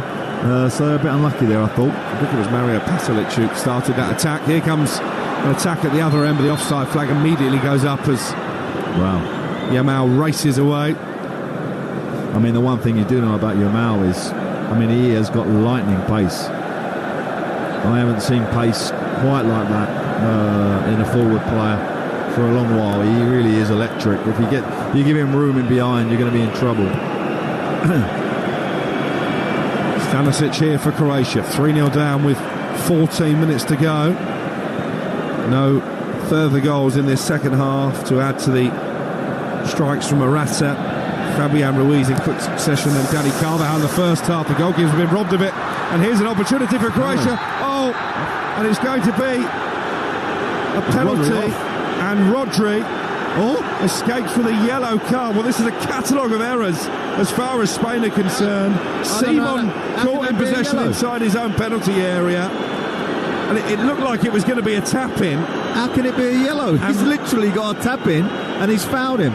Rodri brings down the Croatian player when he was just about to get his shot away, Bruno Petkovic. The rule is if you don't make an attempt to play the ball, it's a straight red card. I don't think he's made any attempt to play the ball, has he? Rodri is a lucky boy. Can this be reviewed or not? VAR will look at it. Well, he's sweating now, definitely. That wasn't a genuine attempt for the ball, I didn't think. Michael Oliver is just pointing to his ear and is halting the penalty kick being taken. It was Simon initially, dispossessed by Maya. Maya cuts the ball back for Petkovic, 6 yards out. He's going to slot it home, and Rodri has deliberately swept him off his feet. Well, the VAR review is over, and Rodri is the most relieved man inside the Olympic Stadium, Berlin. Absolutely incredible.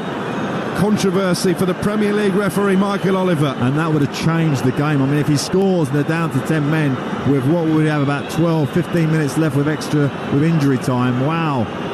What a decision that is. Well, Bruno Petkovic, who was going to score from open play, is going to take the penalty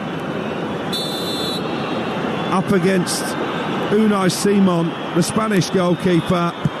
And he saved it down to his right. It's turned back to Petkovic, and this time Croatia do have their goal.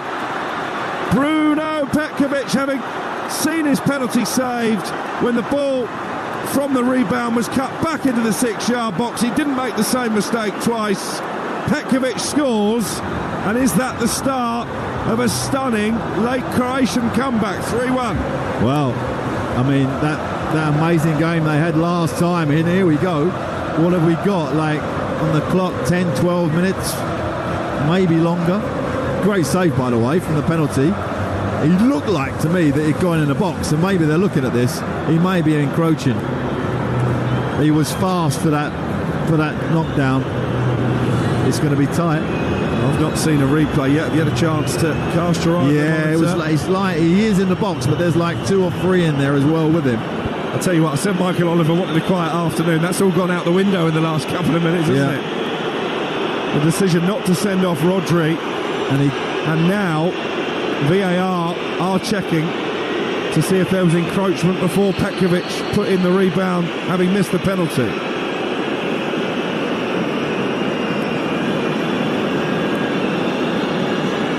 Which way do you see this going? It's gone back. And the goal is disallowed. Wow. Drama all of a sudden at the Olympic Stadium. And that will only compound the Croatian misery and compound the complaints that Rodri wasn't shown a straight red card. We're watching a replay now.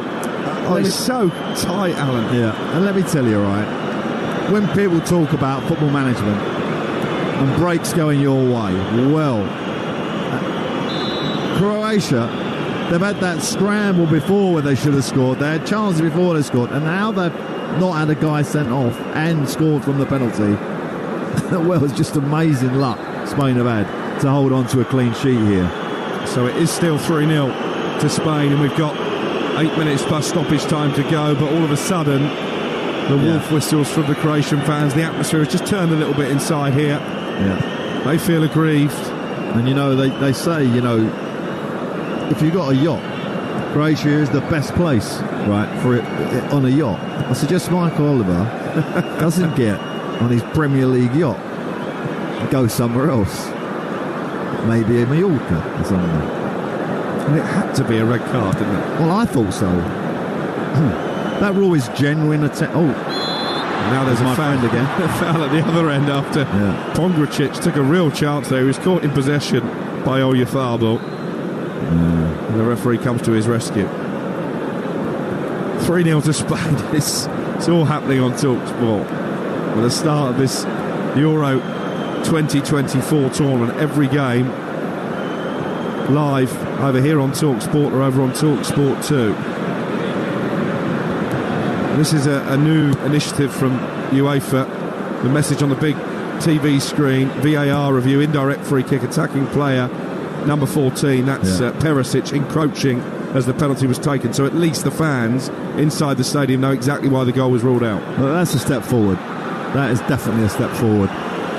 Whether it's correct or not, you know, it was very, very tight. I mean, we all talk about those margins, don't we? You know, the Chester, you know, he's in the box or he's half a stride in. All very, very difficult.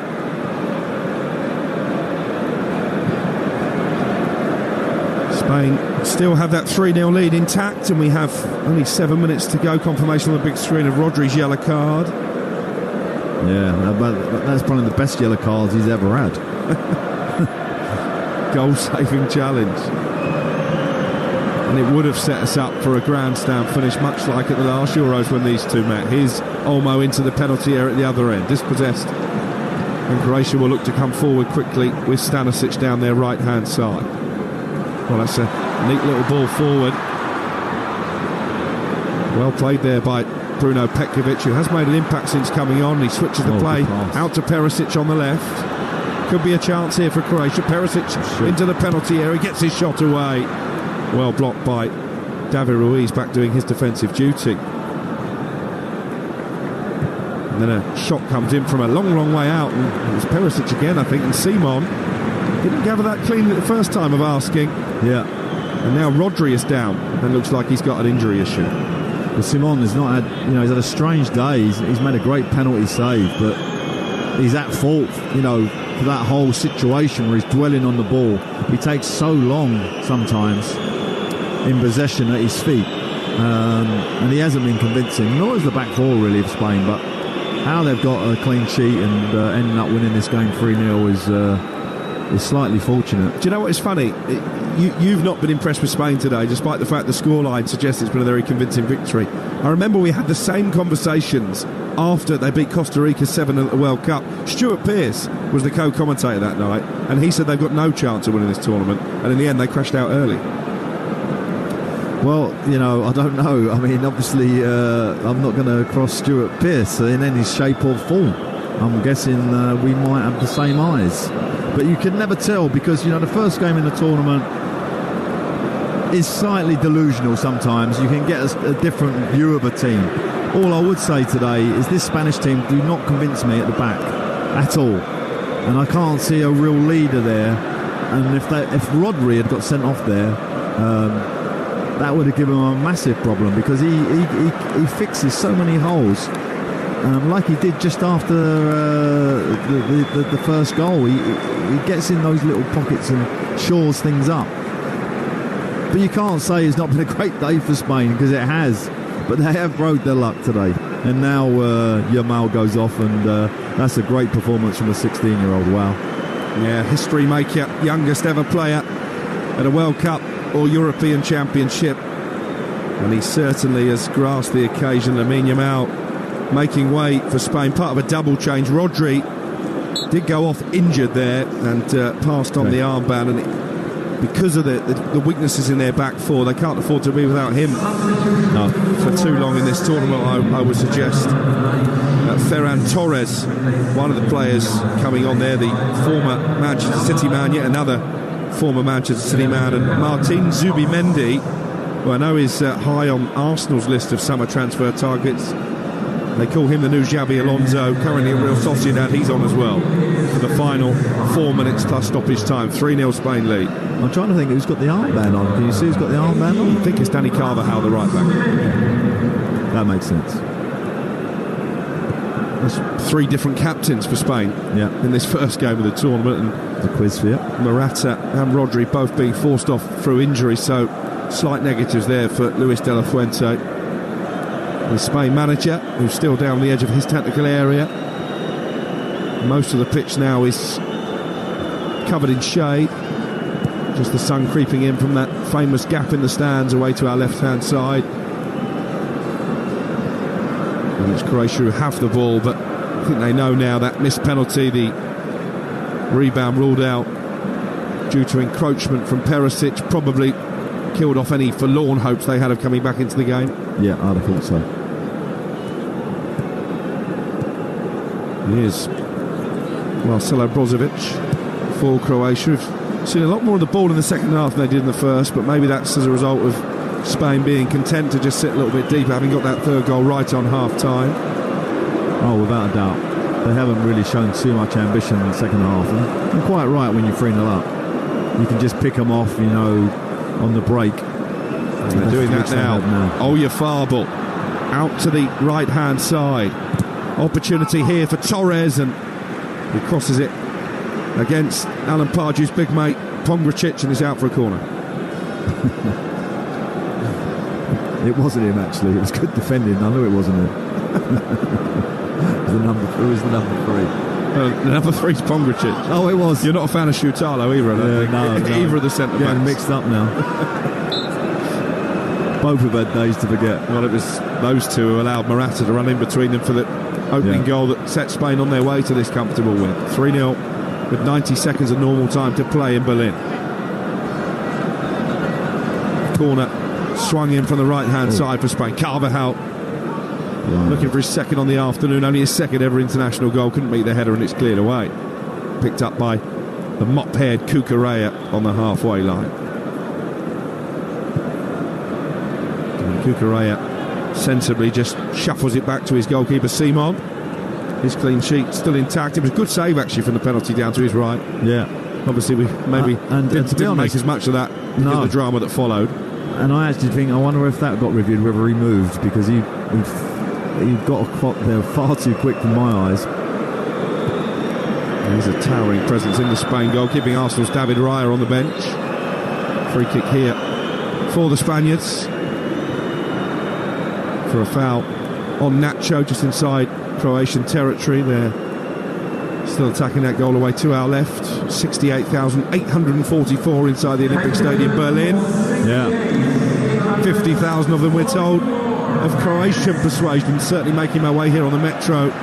They were badly outnumbering their Spanish counterparts. They'll be drinking their sorrows in the park later, in the players' fan zone, or whatever it's called. Well, no shortage of beer halls in Berlin, I can vouch for that, having been here since Monday. We're into the last few seconds of normal time. We're about to find out how many added minutes there will be. The answer is 5, which I think actually is quite lenient and probably a reflection of the fact that Spain are 3-0 up and comfortable. They're going to get their Group B campaign off to a perfect start and maintain their record of only ever suffering one opening game defeat of the Euros. That was against Norway way back in 2000. Norway. It's one of those Scandinavian countries used to do so well in these tournaments, didn't they? Sort of gone away from that now. Sweden and Norway, don't hear so much about them. Zlatan retiring the other day. Well, Norway were actually in Spain's qualifying group, and they were out-qualified by Scotland, even though they had Erling Haaland and Martin Ødegaard in their rank. Yeah. Good effort from Steve Clarke's side. to do that. Here's Stanisic down the right for Croatia, still looking for what would now be no more than a consolation goal in stoppage time at the end of the 90. Brozovic into Guardiola, just on the edge of the centre circle. And now Sucic down the Croatian left. Wolf whistles from the Spanish fans. Croatia playing the ball around Alan Pardew, but not in an area where they can really hurt Spain. I can't understand that passage of play. You might as well try and get a goal and, give your fans something to support. Here's Maya, but he's got 3 Spanish players crowding him away from goal. Picked up by Sucic, right in the centre of the Spanish half. One of the many subs that Zlatko Dalic has used in the second half hasn't really changed the outcome of proceedings. Good ball in from Brozovic, but headed tamely behind by Ivan Perisic. It's been a frustrating afternoon for him coming off the bench. Yeah, you can't really expect him to come on and change a game of this magnitude. But he'll play a part for this Croatian team, I'm sure, off the bench. Can't see him starting. He has to manage this older group, and that's why I think Modric went off at 60 minutes, etc., Kovacic, because he knows the next game now is everything for them. This game is gone. Yeah, Croatia up against Albania next. Spain will take on Italy in Gelsenkirchen. Alan Pardew and myself will be there for commentary of that match on Thursday night on Talksport. Here's Olmo playing the ball into the Croatia penalty area, and they've won a corner, Spain, just to eke away a few more seconds. Mikel Merino with a cross blocked behind. And that sort of raise of the noise in this stadium is the Croatian fans giving them a little last bit of support, which is nice. He played another short corner. We have Spain. Farbel up there. Zubamendi with a cross into the penalty area. It's headed down inside the box, but straight into the arms of Livakovic. He bowls it out to Lovro Majer, who's got a bit of space to run into over the halfway line right at the end of stoppage time. Finds Stanisic to his right. Not sure Stanisic particularly wanted the ball. That's certainly what his body language suggests when he received it. And no, he wanted it in front of him. That's what he really wanted. He's tired, and he had to come back to get it, which is nothing worse when he's running tired. Empty. Olmo, meanwhile, has played the ball over the top looking for Oyarzabal. Just hesitated and then brought down Josip Šutalo, so it's going to be a free kick for Croatia in the right back position. Defiant songs from their supporters. As the ball is launched over the top, looking for Ivan Perisic one last time, maybe. All eyes now on Michael Oliver, the referee, who's had quite a busy final 15 minutes or so in this game, having not had too many decisions to make previously. Sucic coming forward, but they've won it back, Spain. Sensibly, Ruiz just tried to keep it inside his own half, and then when he did look to play it into Zubamendi, it was a poor ball. One last chance then for Croatia maybe to get a consolation goal. Cross blocked, and then Dani Carvajal skips away from a challenge. He's brought down inside his own penalty area, and that, Alan Pardew, probably will be that. Yeah. And Spain have managed that period after that sort of penalty kind of incident, if you want to call it that, rather well, actually, and had a couple of chances on the break. Croatia have just sort of resigned to defeat. It's funny how a team, you can lose, it loses momentum. That whole situation when the goal wasn't given, momentum just drained out of them, and even they had a passage of play there. It was just so unusual. They're passing it around the back and they're 3-0 down. The full-time whistle blows. It's a perfect start to Euro 2024 for Spain. A comfortable victory with the damage being done in the final 16 minutes of the first half. Alvaro Morata, who later hobbled off with what looked like a dead leg, he broke the deadlock, finishing neatly one-on-one against Dominik Livakovic after breaking in behind the Croatian offside trap. Fabian Ruiz very soon after doubled that advantage after some fleety footwork, firing into the bottom left corner, and then Dani Carvajal at the ripe old age of 32 scored his first ever international goal from a corner. to just about wrap up the win before half-time. Croatia didn't have chances. They did have a penalty, which was saved by Simon to deny Petkovic, who turned in the rebound. That was ruled out because Perisic was encroaching. Rodri may be fortunate to escape a red card, so plenty of talking points. But in the end, it's Spanish joy and Croatian misery. Their equal biggest ever European Championship defeat. It finishes Spain 3, Croatia 0.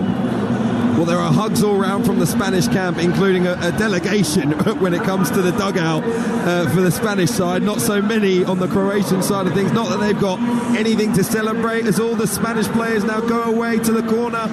10 or so thousand fans, maybe a little bit more, Spain flags in the air, who have come here to support them. As we say, huge number of Croatia fans here, and many of those have stayed, and for the closing stages were very loud in their cheering of their team, because I think they did in the end see enough today to make them believe that they can go and get something against Albania next time out, and possibly against Italy, and maybe set them up to still go on, learn from this and do something. Today is not a day that they'll be writing home about, that's for sure. The first defeat in 6 opening games at the Euros for Croatia. It's now 9 wins in a row in all competitions for Spain. We'll talk about the performance in a moment. Very quickly, Alan Pardew, to clear up the incident over the penalty.